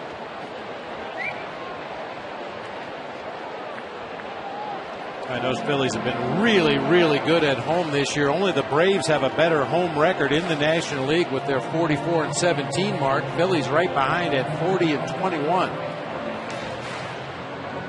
And as we mentioned earlier, they're getting some very key pieces to their puzzle back.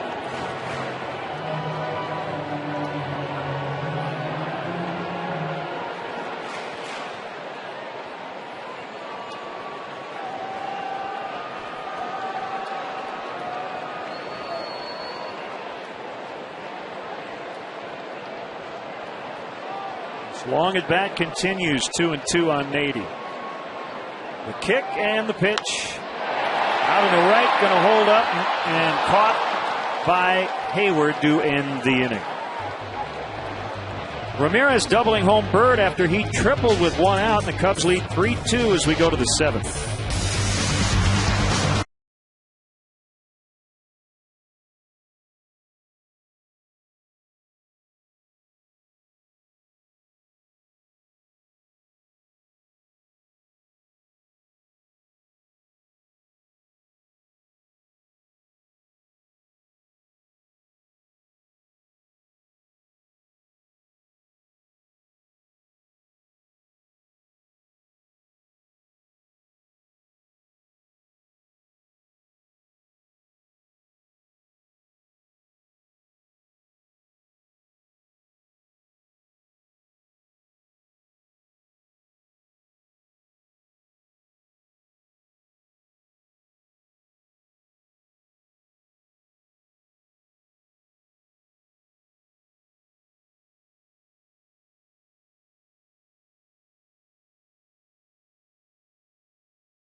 Chicago Fire take on the Houston Dynamo. Tune in as Brian McBride leads the Fire into battle. Your Chicago Fire take on the Dynamo tomorrow night at 7:30 right here on Comcast Sportsnet. Fans' best friend. Let's see if the Cubs can make a 3-2 lead hold up here over the final 3 innings.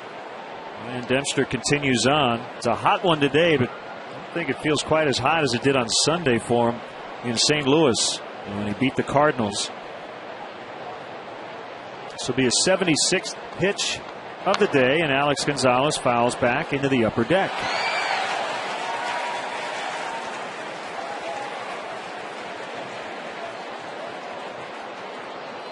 Nice catch by that fan.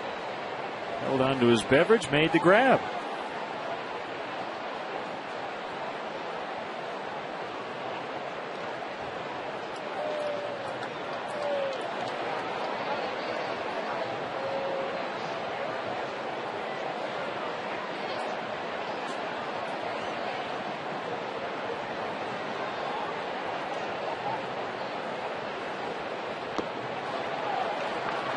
One and two. I'd have to classify that as the most improved pitch for Ryan Dempster this year. He's had a very consistent slider, especially here in the second half of the season.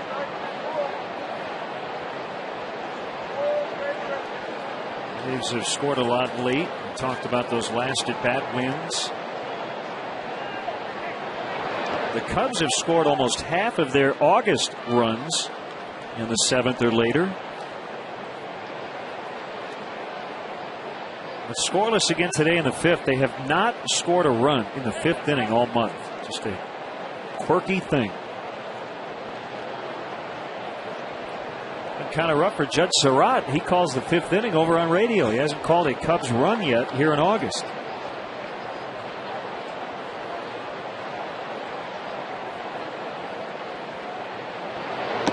Swing and a miss. Strike 3.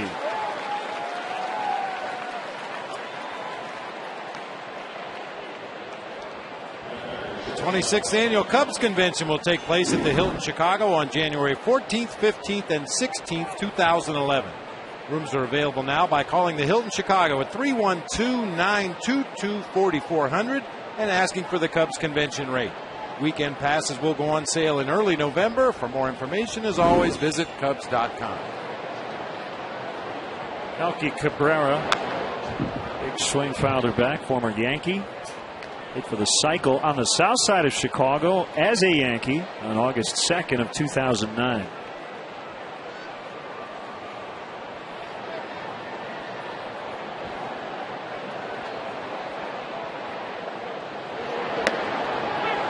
Knee-high strike on a fastball, 0-2.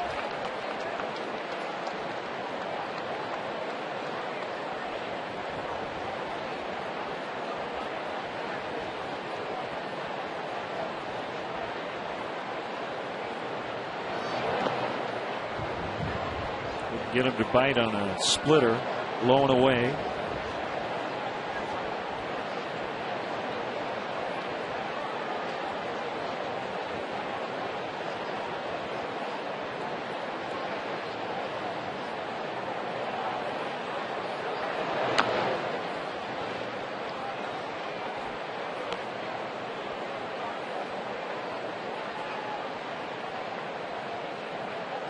Cubs with 8 hits.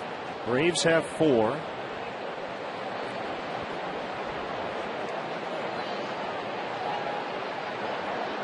Cubs leading for the second time this afternoon.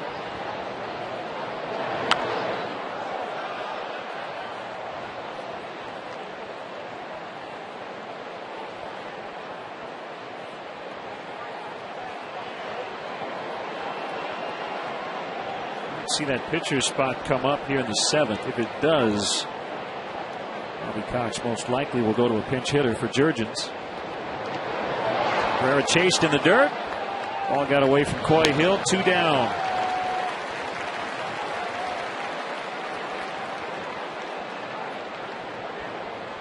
That's a nice pitch that time by Ryan Dempster. He had a hitter at the plate that was in swing mode with 2 strikes, fouling off everything Dempster was throwing up there. So bury one in the dirt. See if you can get him to swing at that one. That slider bounced about a foot out in front of home plate, but he gets strike 3.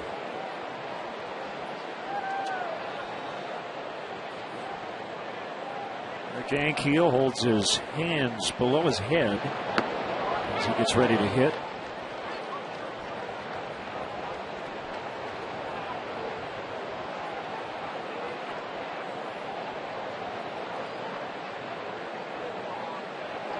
Back elbow up. 0-2.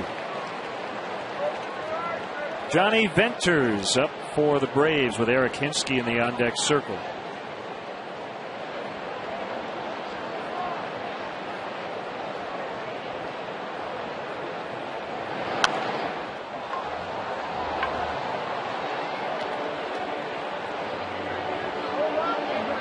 Ankiel lost the handle on the bat that time.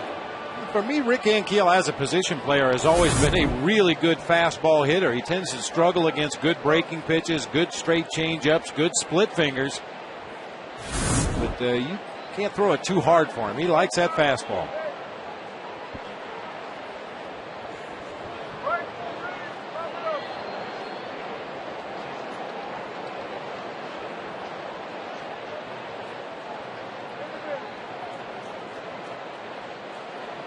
One of the few times in this game that Ryan Dempster and Coy Hill were not on the same page. There have been a couple of shakeoffs in the game, but Coy immediately goes to plan B, and that's what Dempster has been looking for in most situations. But Backdoor slider, it appears here.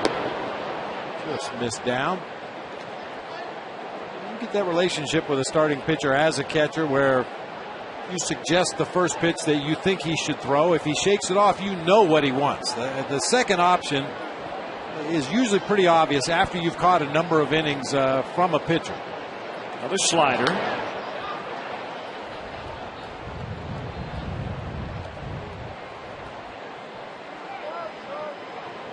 It looks like they want to go out and talk it over here just to be sure. And also to give Ryan a little bit of a blow here. The tough at bat to Cabrera, now battling here against Ankiel.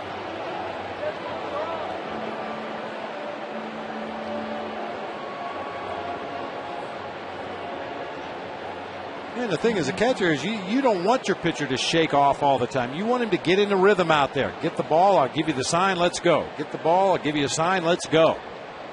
You don't want him to have to stand out there and shake his head too many times.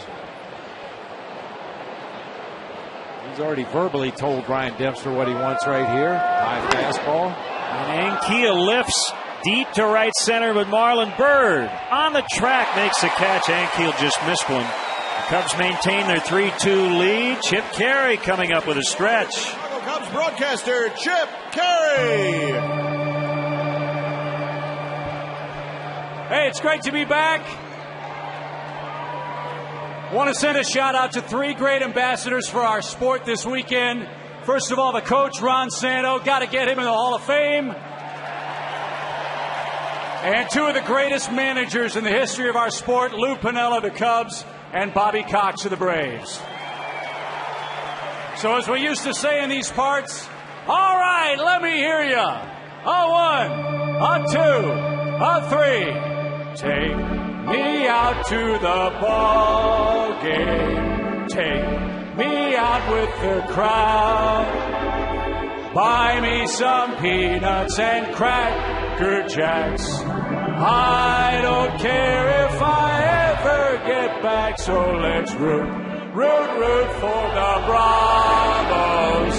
If they don't win, it's a shame for it. At the old ball game. Thanks for welcoming me back. Good to see you guys.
Bottom of the 7th, Coy Hill lays down a bunt. And Jurgens will throw him out. Jair Jurgens gets one more inning.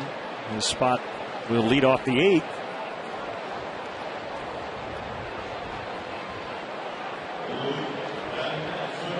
Ryan Dempster continues on.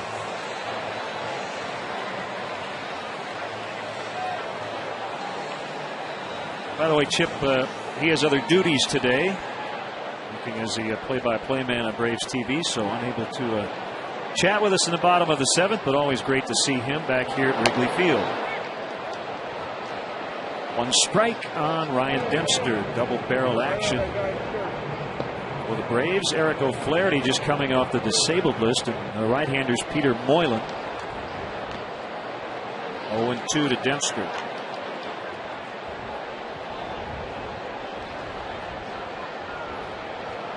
Well, you talked about Rick Ankiel. You can't throw it hard enough for him. Dempster went with a high fastball, and Ankiel just missed. a home run. Marlon Byrd was able to get it on the warning track. Eddie Ryan will tell us after the game, yeah, I meant to do that, pitching to the conditions. He probably meant for that fastball to be just a little bit higher. It wasn't quite up there enough to get the swing and a miss that he was looking for, but all's well that ends well.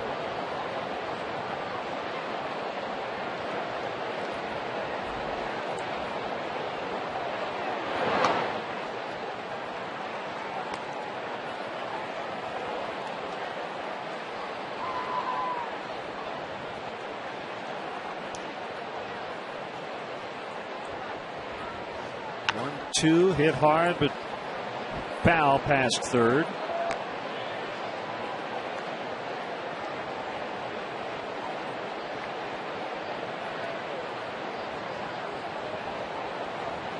Mentioned it at the top. Jurgens has not won on the road. He's 5-0 at home, 0-4 away from Atlanta. Fly ball deep to left, and this will be Cabrera. Visit the official online shop of the Chicago Cubs at Cubs.com. Browse the largest selection of official gear, including the latest apparel, nostalgic memorabilia, and authentic classics for the whole family. Get your gear from the official source, the Cubs.com shop. Accept no substitutes.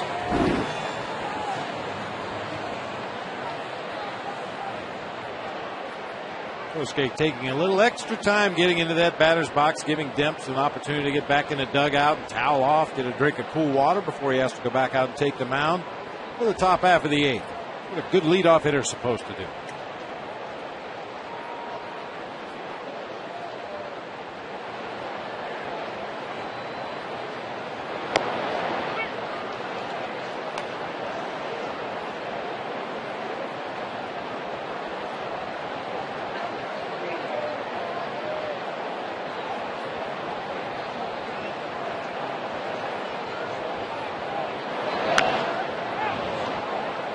Kosuke found that one off himself. We talk often about how hitters set up. Mentioned Rick Ankiel, hands low, back elbow high.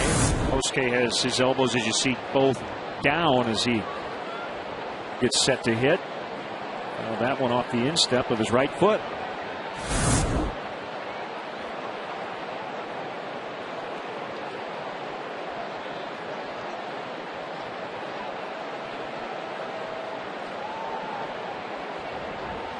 Wegner giving Kosuke a little extra time before he gets back in that batter's box. Talk about it all the time. You foul that ball off your foot, it's not going to go away anytime soon. You just try to manage the pain and get back in the box and complete your at bat. Get some ice on it immediately after the game and hope for the best. Speaking of managing, as we have discussed all day with Lou Piniella and Bobby Cox matching up, I think these two starting pitchers have managed this game well considering the conditions. You very easily could have seen a 9-7 score with 6 or 7 home runs to this point. Each starter has given up 1 home run, but generally has limited the damage, and Ryan Dempster has a 3-2 lead here in the 7th. Fly ball to left. Cabrera still going back on this one, and it's going to be over his head. That ball looked catchable. Fukudome will have a double. Banged off the wall just above Cabrera. I don't think he knew where he was.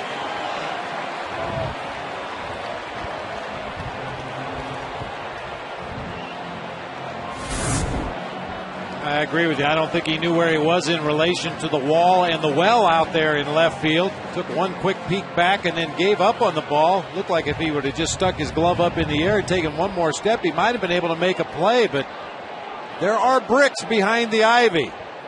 That can be very intimidating for an opposing player coming into Wrigley.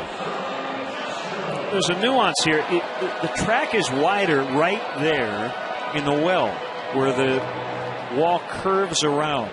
So if you kind of get used to the width of the warning track and all the other spots in the ballpark, Cabrera probably thought he was out of room, and in fact he had at least one more step. So when you don't play in this ballpark a lot, we mentioned Cabrera coming over from the Yankees. In fact, I'm going to look it up. I'm not even sure if he's ever played here at Wrigley Field. can take some time to get used to. You bring up a good point about that warning track in that particular area. Outfielders are used to, depending on the angle that they enter the warning track, they know exactly how much room they have. When they hear that gravel underneath their feet rather than the grass, they know for some guys I have 2.5 steps before I hit the wall. For other guys, it might be 2 full steps and a jump. But that particular area, you could probably take a good 4 steps before you get all the way back to the wall at that well area in left and right field. This is, in fact, Cabrera's Wrigley Field debut, so that would explain it.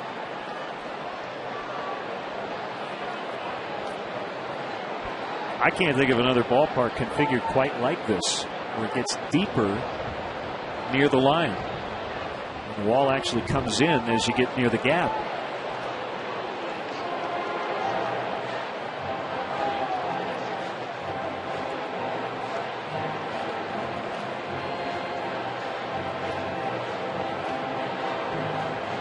Should go back to Ryan Ludwig, who had a flawless series in right field for the Padres. He's played here a lot, but never as a Cub. He looks extremely comfortable out there in right.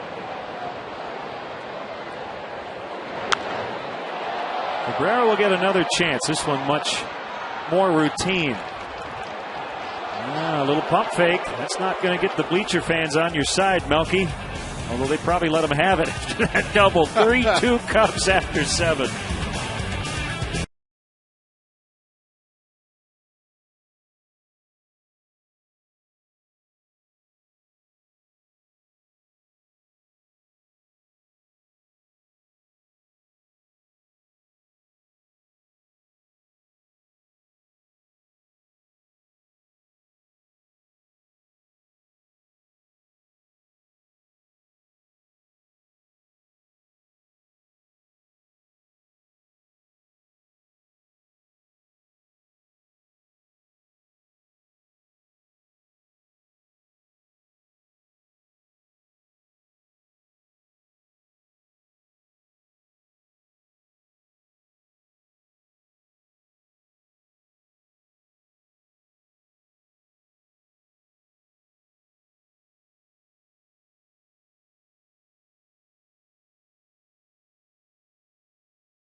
Games you can't make on StubHub, the official fan-to-fan ticket marketplace of the Chicago Cubs.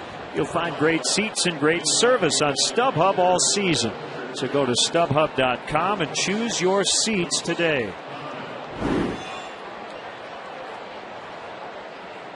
I get a pinch hitter for Jurgens.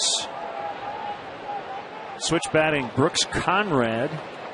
He's come up with some big home runs in the pinch for the Braves. Can't do it in this spot, but he has 2 pinch hit grand slams. 5th player in Major League history to have 2 in one season. 10 for 37 as a pinch hitter, 3 home runs, 10 runs driven in. All 7 of his home runs on the season have come as a left-handed hitter.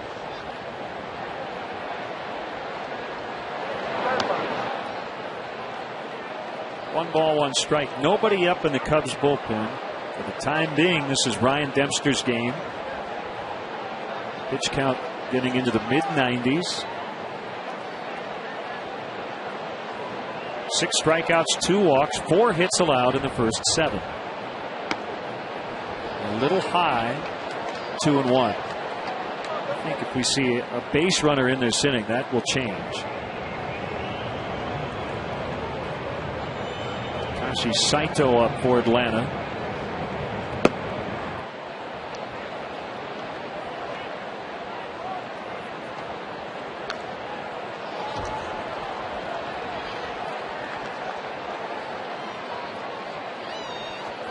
Got to pull out the one-run game file as we sit here 3-2 in the 8th inning. Nice to see the Cubs really turning around here as we get into the final 6 weeks of the season. 14-30 in one-run contests. 44 one-run games already this season for the Cubs. No guarantee it'll finish that way, but that's where we stand at the moment. Golfed high in the air. Bird's coming in. He'll get there. And that's out number 1.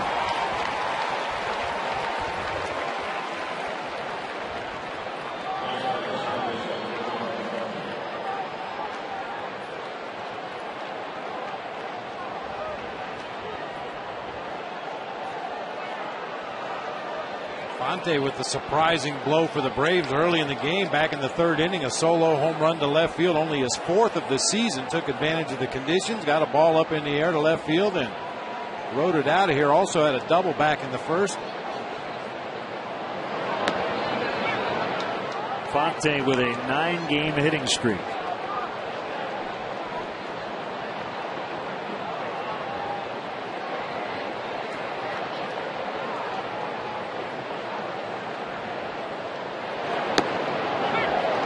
Two. Slider caught the outside edge. Omar Infante was a Cub for less than a month in the offseason between 07 and 08. Tigers traded him here for Jock Jones, and then Cubs turned around and dealt him along with Will Oman to Atlanta for Jose Escanio. 7 strikeouts for Dempster, 2 gone. Here comes Jason Hayward. Back-to-back-to-back sliders that time from Dempster. Each one scooted a little further out over the plate, ultimately off the plate away for strike 3.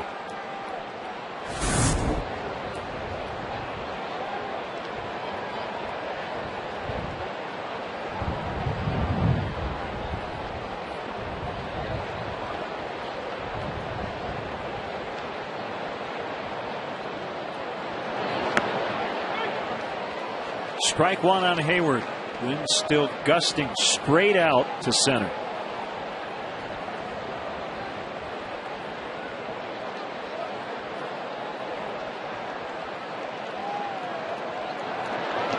Splitter in the dirt.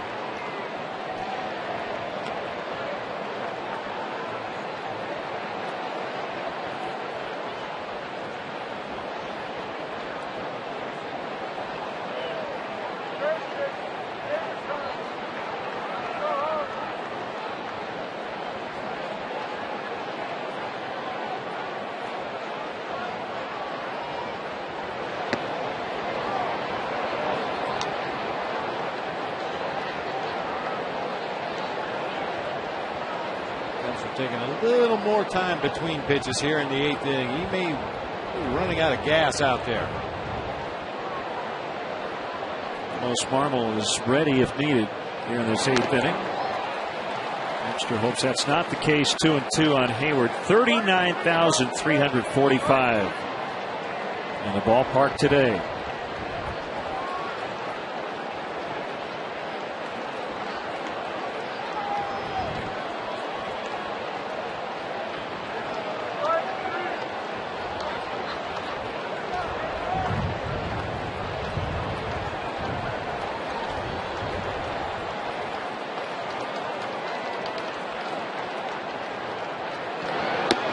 Fastball. Hill thought it was strike 3.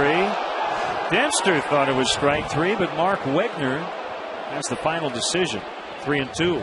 Well, it looked like Dempster put a little extra on that fastball, expecting it to possibly be the last pitch of his afternoon. He let everything he had go with that pitch. Thought they had the outside corner for a called strike 3, but Mark Wegner thought otherwise.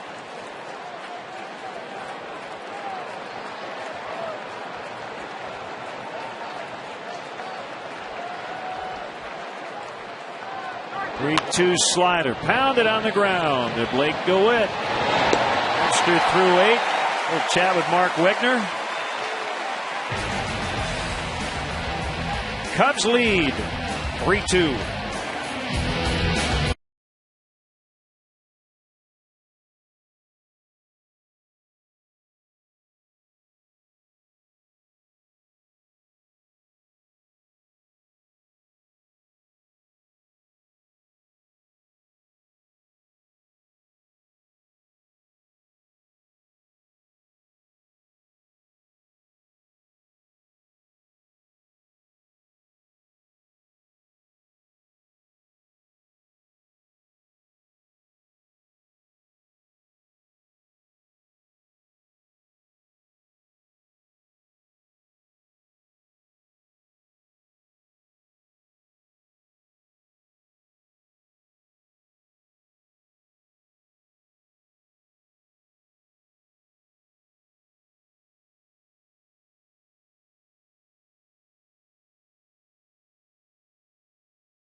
deciding hit, the double by Ramirez after Bird had tripled with 1 out in the 6th.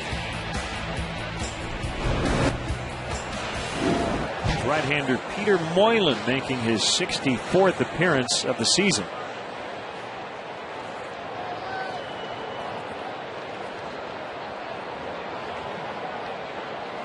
Heyman tied for third in the majors with his 63 games.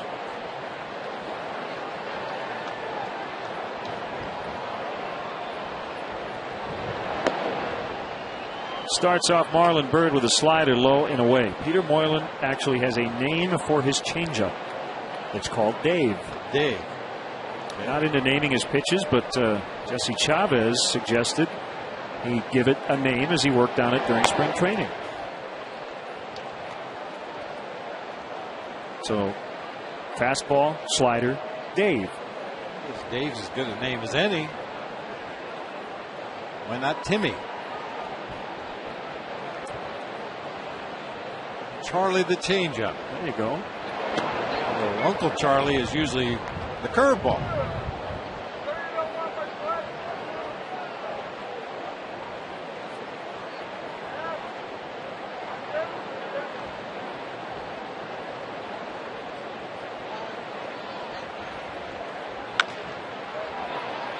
Charged by Gonzalez on the big hop.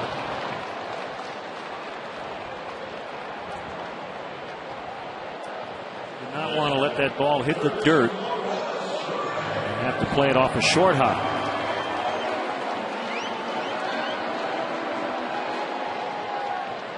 Nothing like eating ice cream out of a small plastic helmet at Wrigley Field.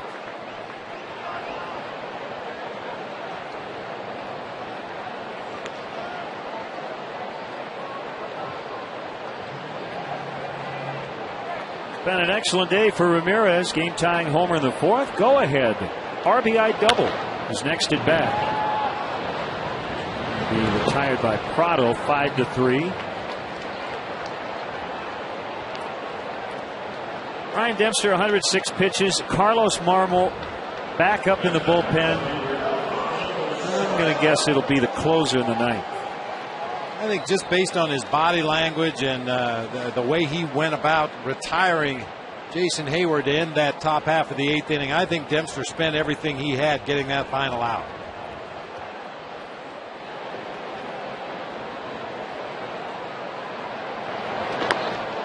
He would probably tell you he could go back out for the 9th inning, and I'm sure he would be more than willing to give it a shot. But when you've got a closer like Carlos Marmol in a 1-run ball game after a hot, steamy afternoon here at Wrigley, take those 8 strong innings, turn it over to your closer.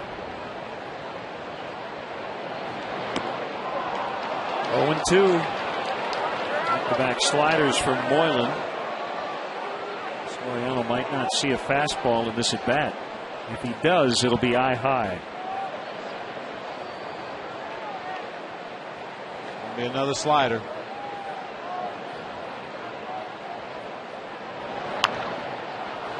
Popped up right side. Derek Lee in foul territory makes the catch.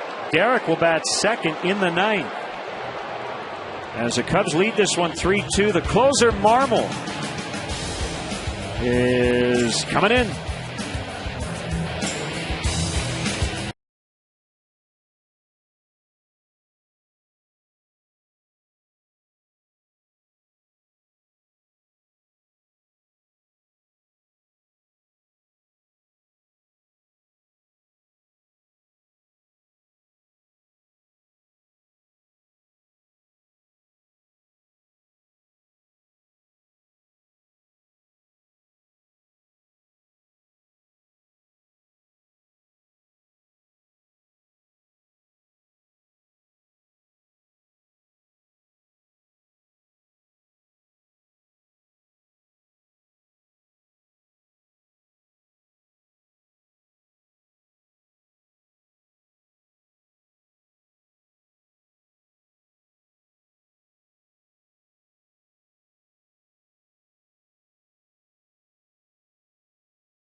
playing left field now in the ninth. The Cubs double switched as Soriano came out, and the closer Carlos Marmol will do the pitching. Not going to be easy. Prado, Lee, and McCann for the Braves. Well, this is the way you want it. Your best against the middle of their lineup to finish it out in the ninth inning. Dempster tied his season high. Fourth time he's gone 8 innings. And the first time since June 22nd at Seattle, a loss.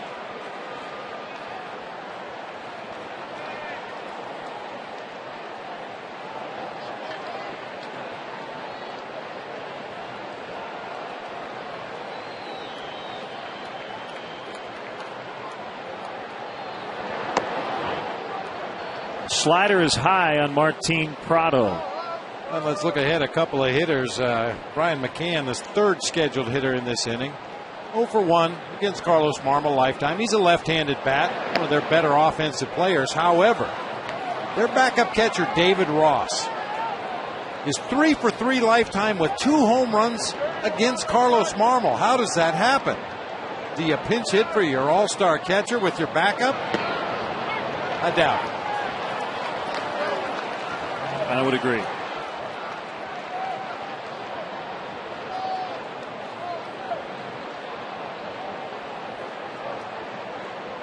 Two and one on Prado. Lee on deck. Way inside. I don't think Derek Lee needed a scouting report. And Carlos Marmol, he's had an up close and personal view of this nasty right-hander. And has struggled here throwing strikes to begin the inning. Speaking of up close and personal, Martin Prado got a real good look at a fastball there from Marmol right under his chin.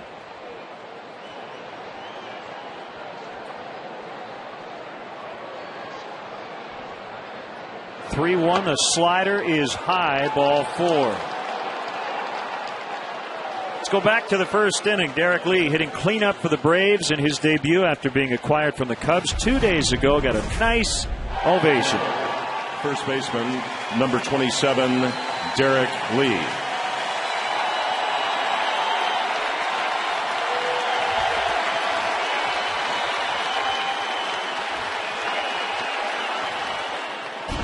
A little different here in the ninth with the tying run on base.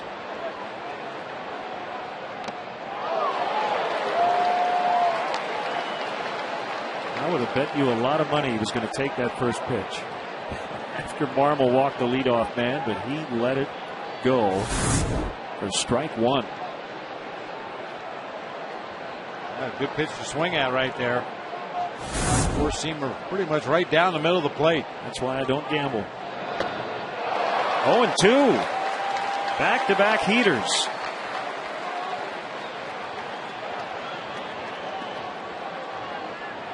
And based on the swings, Derek Lee was looking fastball on both those first 2 pitches, just couldn't catch up.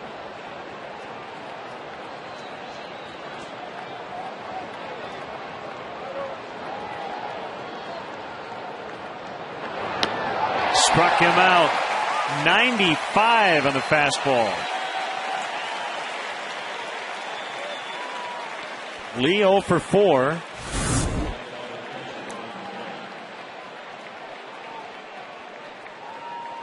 Pretty impressive at bat right there by Carlos Marmol. Just overpowered D. Lee with 3 fastballs.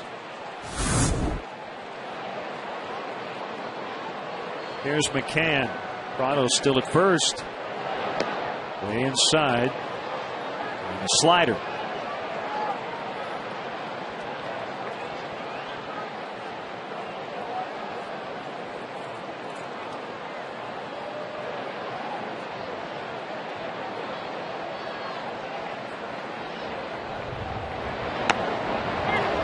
That's a strike.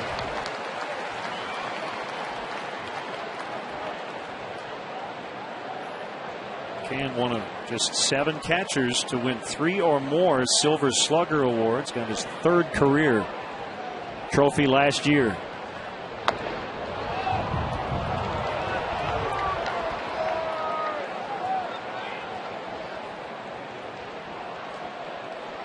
It's kind of interesting, Bob. The least patient hitter in this inning has been Derek Lee. Prado worked the walk. McCann has not yet swung. And still hasn't, and it's 3-1. Now, granted, I think every pitch Marmol threw Derek was in the strike zone.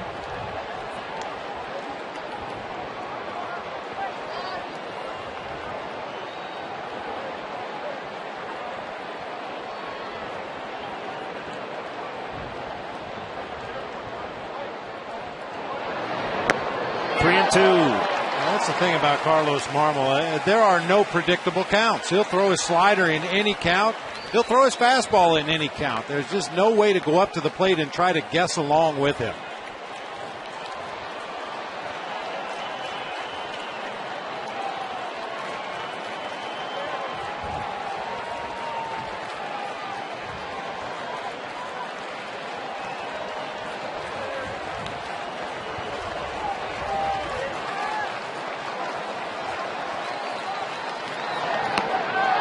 Ball 4 on a borderline pitch. Just missed on the slider.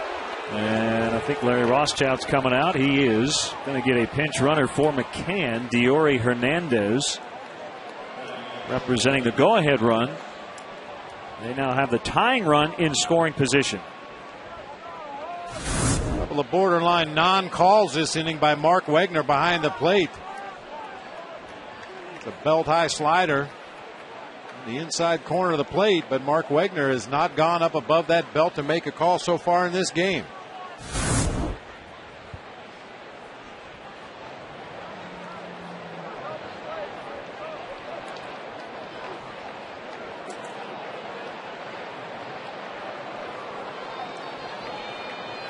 So the batter is Alex Gonzalez. Hernandez running at first, chatting with Glenn Hubbard, the first base coach. Prado is at second.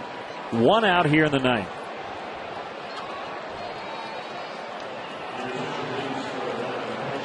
Gonzalez 1 for 1 with a double. It was an RBI hit in his only previous plate appearance against Marmol.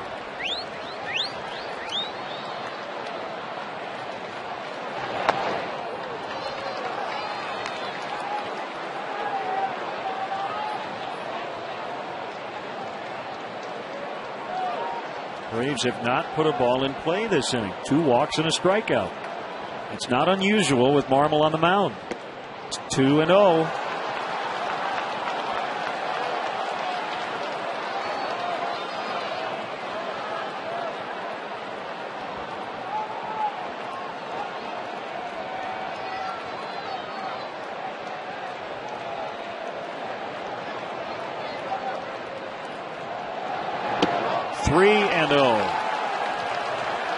Melky Cabrera on deck.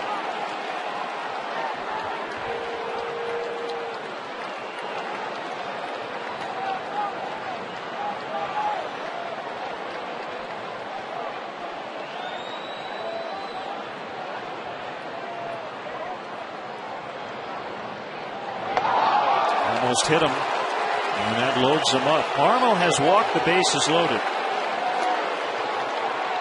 Tell you the thing about it, you know this as well as I do, having watched him over the years, he still can get out of this thing until they put a ball in play. But now he can't walk anybody. He has walked them loaded. He needs a strikeout of Cabrera. Or a ground ball at one of his middle infielders.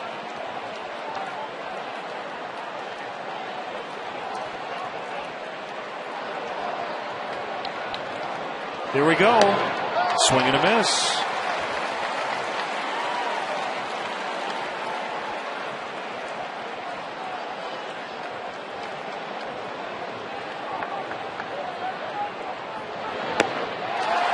Two.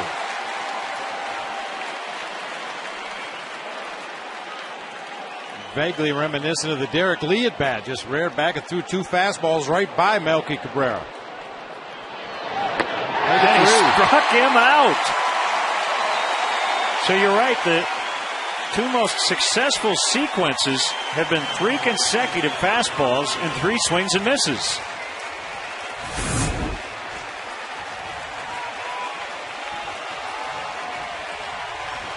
Very awkward defensive late swing by Cabrera.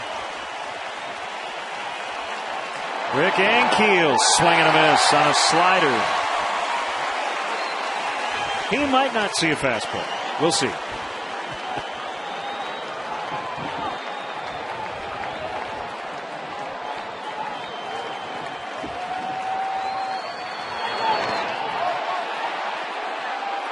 Able to hold. That's a big one. 1-1 instead of 0-2. Second slider of the sequence. This one bounces just behind home plate. Great block by Coyhill to keep it in front. That's the thing with that slider here in this situation. But the base is loaded. Catcher becomes huge. 3 straight sliders against Ankiel. 1-2.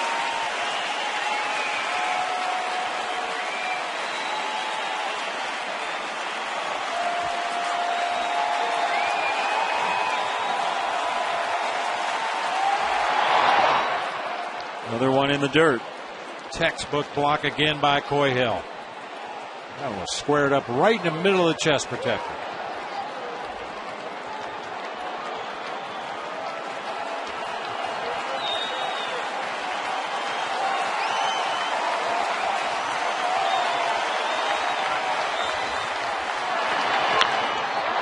Right field for Ankiel. Fair ball. And the Braves are going to get 3. Ankiel on his way to third. He clears the bases with a triple. And the comeback Braves have done it again. That's his first career hit against Carlos Marmol. And the 3 walks come back to bite the Cubs closer. It's now 5-3 Atlanta. Wasn't so much the pitch, it was the location. Ankiel had chased the sliders down in the zone earlier in the sequence. This one stays up over the inside part of the plate. He gets a barrel on it. And that is definitely trouble down in that right field corner. Ankiel just doubled his RBI output as a Brave in his 17th game. He had 3 RBIs coming in. So the Braves now poised, if they hang on, to make it 22 last at bat wins. 1-1 on Eric Hinsky. And now it's going to be Billy Wagner in the bottom of the 9th.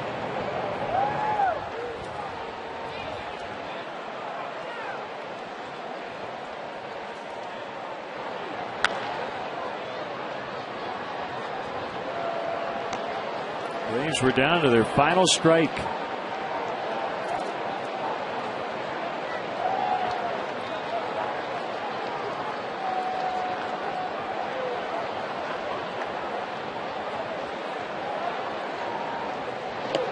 Swing and a miss. That ends the inning, but Rick Ankiel, the former Cardinal, comes back to haunt the Cubs today. A 2-out, 3-run triple, and Atlanta leads 5-3.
into the right field corner for a bases clearing triple, turning a Cubs 3-2 lead into a 5-3 deficit. New battery, Ross and Billy Wagner. Gankeel, the hero at this point, as Wagner looks for his 415th career save. He is planning on retiring at the end of the season. He's 2 strikeouts away from tying Jesse Orozco for the most ever punch-outs by a left-handed reliever. Now 1,167 strikeouts. Strike 1 on Darwin Barney, who's hitting for Blake DeWitt.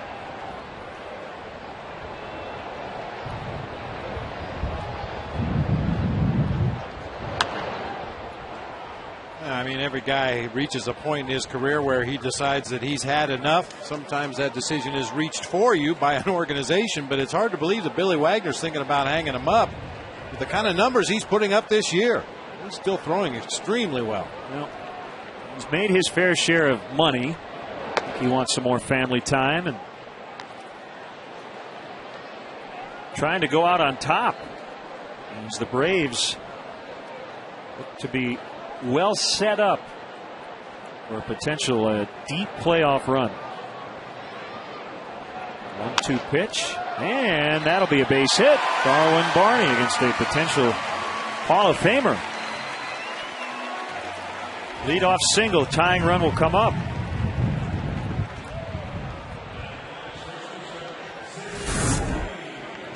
Our Coors Light RoboCam, little jam shot floater. Gets into shallow center field. Let's need some base runners here. Unofficially, according to BaseballReference.com, Billy Wagner has already pocketed $92,883,000 as a major league pitcher. That would be at the end of this season. Yeah, with taxes, expenses. Yeah, this is only about 55. It's all said and done. You're right, he should keep playing. Yeah, what the heck? Nothing. Swing and a miss by Nady. 1-1. It's going to be tough, but he has a chance to possibly catch John Franco for the most saves by a lefty. Franco with 424. Swing and the miss. And you couldn't find 2 guys with more differing styles. John Franco had an average fastball, but relied on that screwball changeup to get hitters out. Billy Wagner has always been a power thrower out there on the mound. At times he could hit triple digits with his fastball. Still sits in the mid-90s. Tommy John's surgery back on September 10th of 08.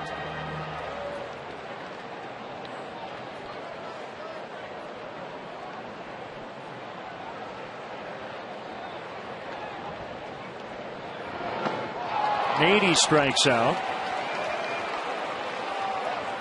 1 down in the 9th with Coy Hill coming up. Well, the thing I've always appreciated about Billy Wagner is that you ask him a question, he'll give you an honest answer.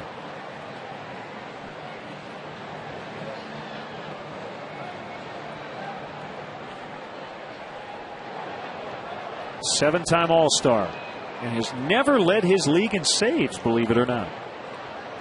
He was invited to the All-Star game this year, but decided to rest a sore ankle. Did get credit for an All-Star selection. 0-1.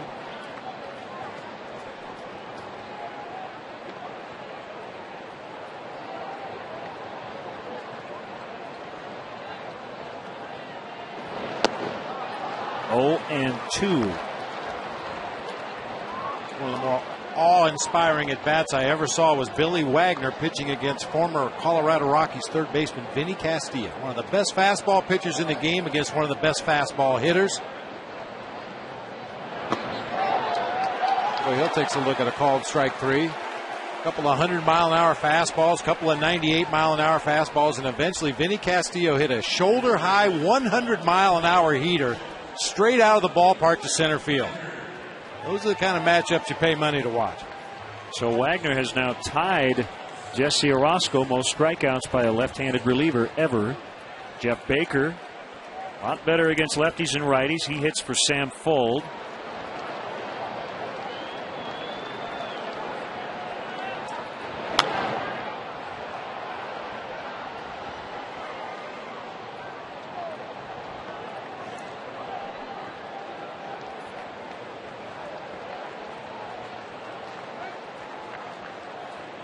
Numbers in the pinch for Baker.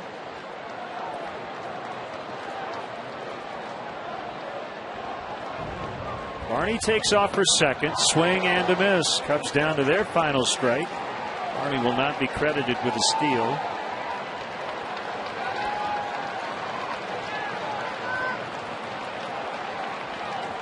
Carlos Marmol struck out the side in the top of the ninth. The problem was he walked 3 and gave up the go-ahead triple. 0-2 from Wagner, and Baker bounces a foul.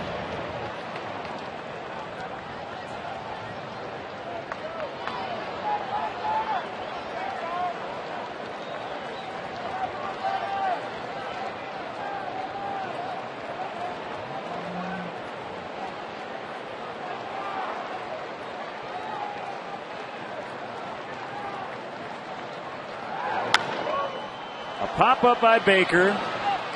And along the right field line, Jason Hayward will make the catch. And another gut-wrenching loss for the Cubs. They had the Braves down to their final out and their final strike, but Rick Ankiel with a 3-run triple, that ends up being a game winner. And the Cubs now, Bob, have dropped 8 in a row here at Wrigley Field. Got to turn that thing around tomorrow, hopefully. That is unacceptable. Our GMC player of the game, and it was a late change because of what Rick Ankiel did on this 2-2 pitch. Just a steady diet of sliders to Rick Ankiel. Unfortunately, the worst one of the sequence was the last one. Stayed up over the heart of the plate for him. Able to keep it fair down into that right field corner to clear the bases. So the Braves take game 1. They now have a 3-game advantage in the National League East. The Cubs have dropped 5 in a row, and as we mentioned, their last 8 here at Wrigley Field.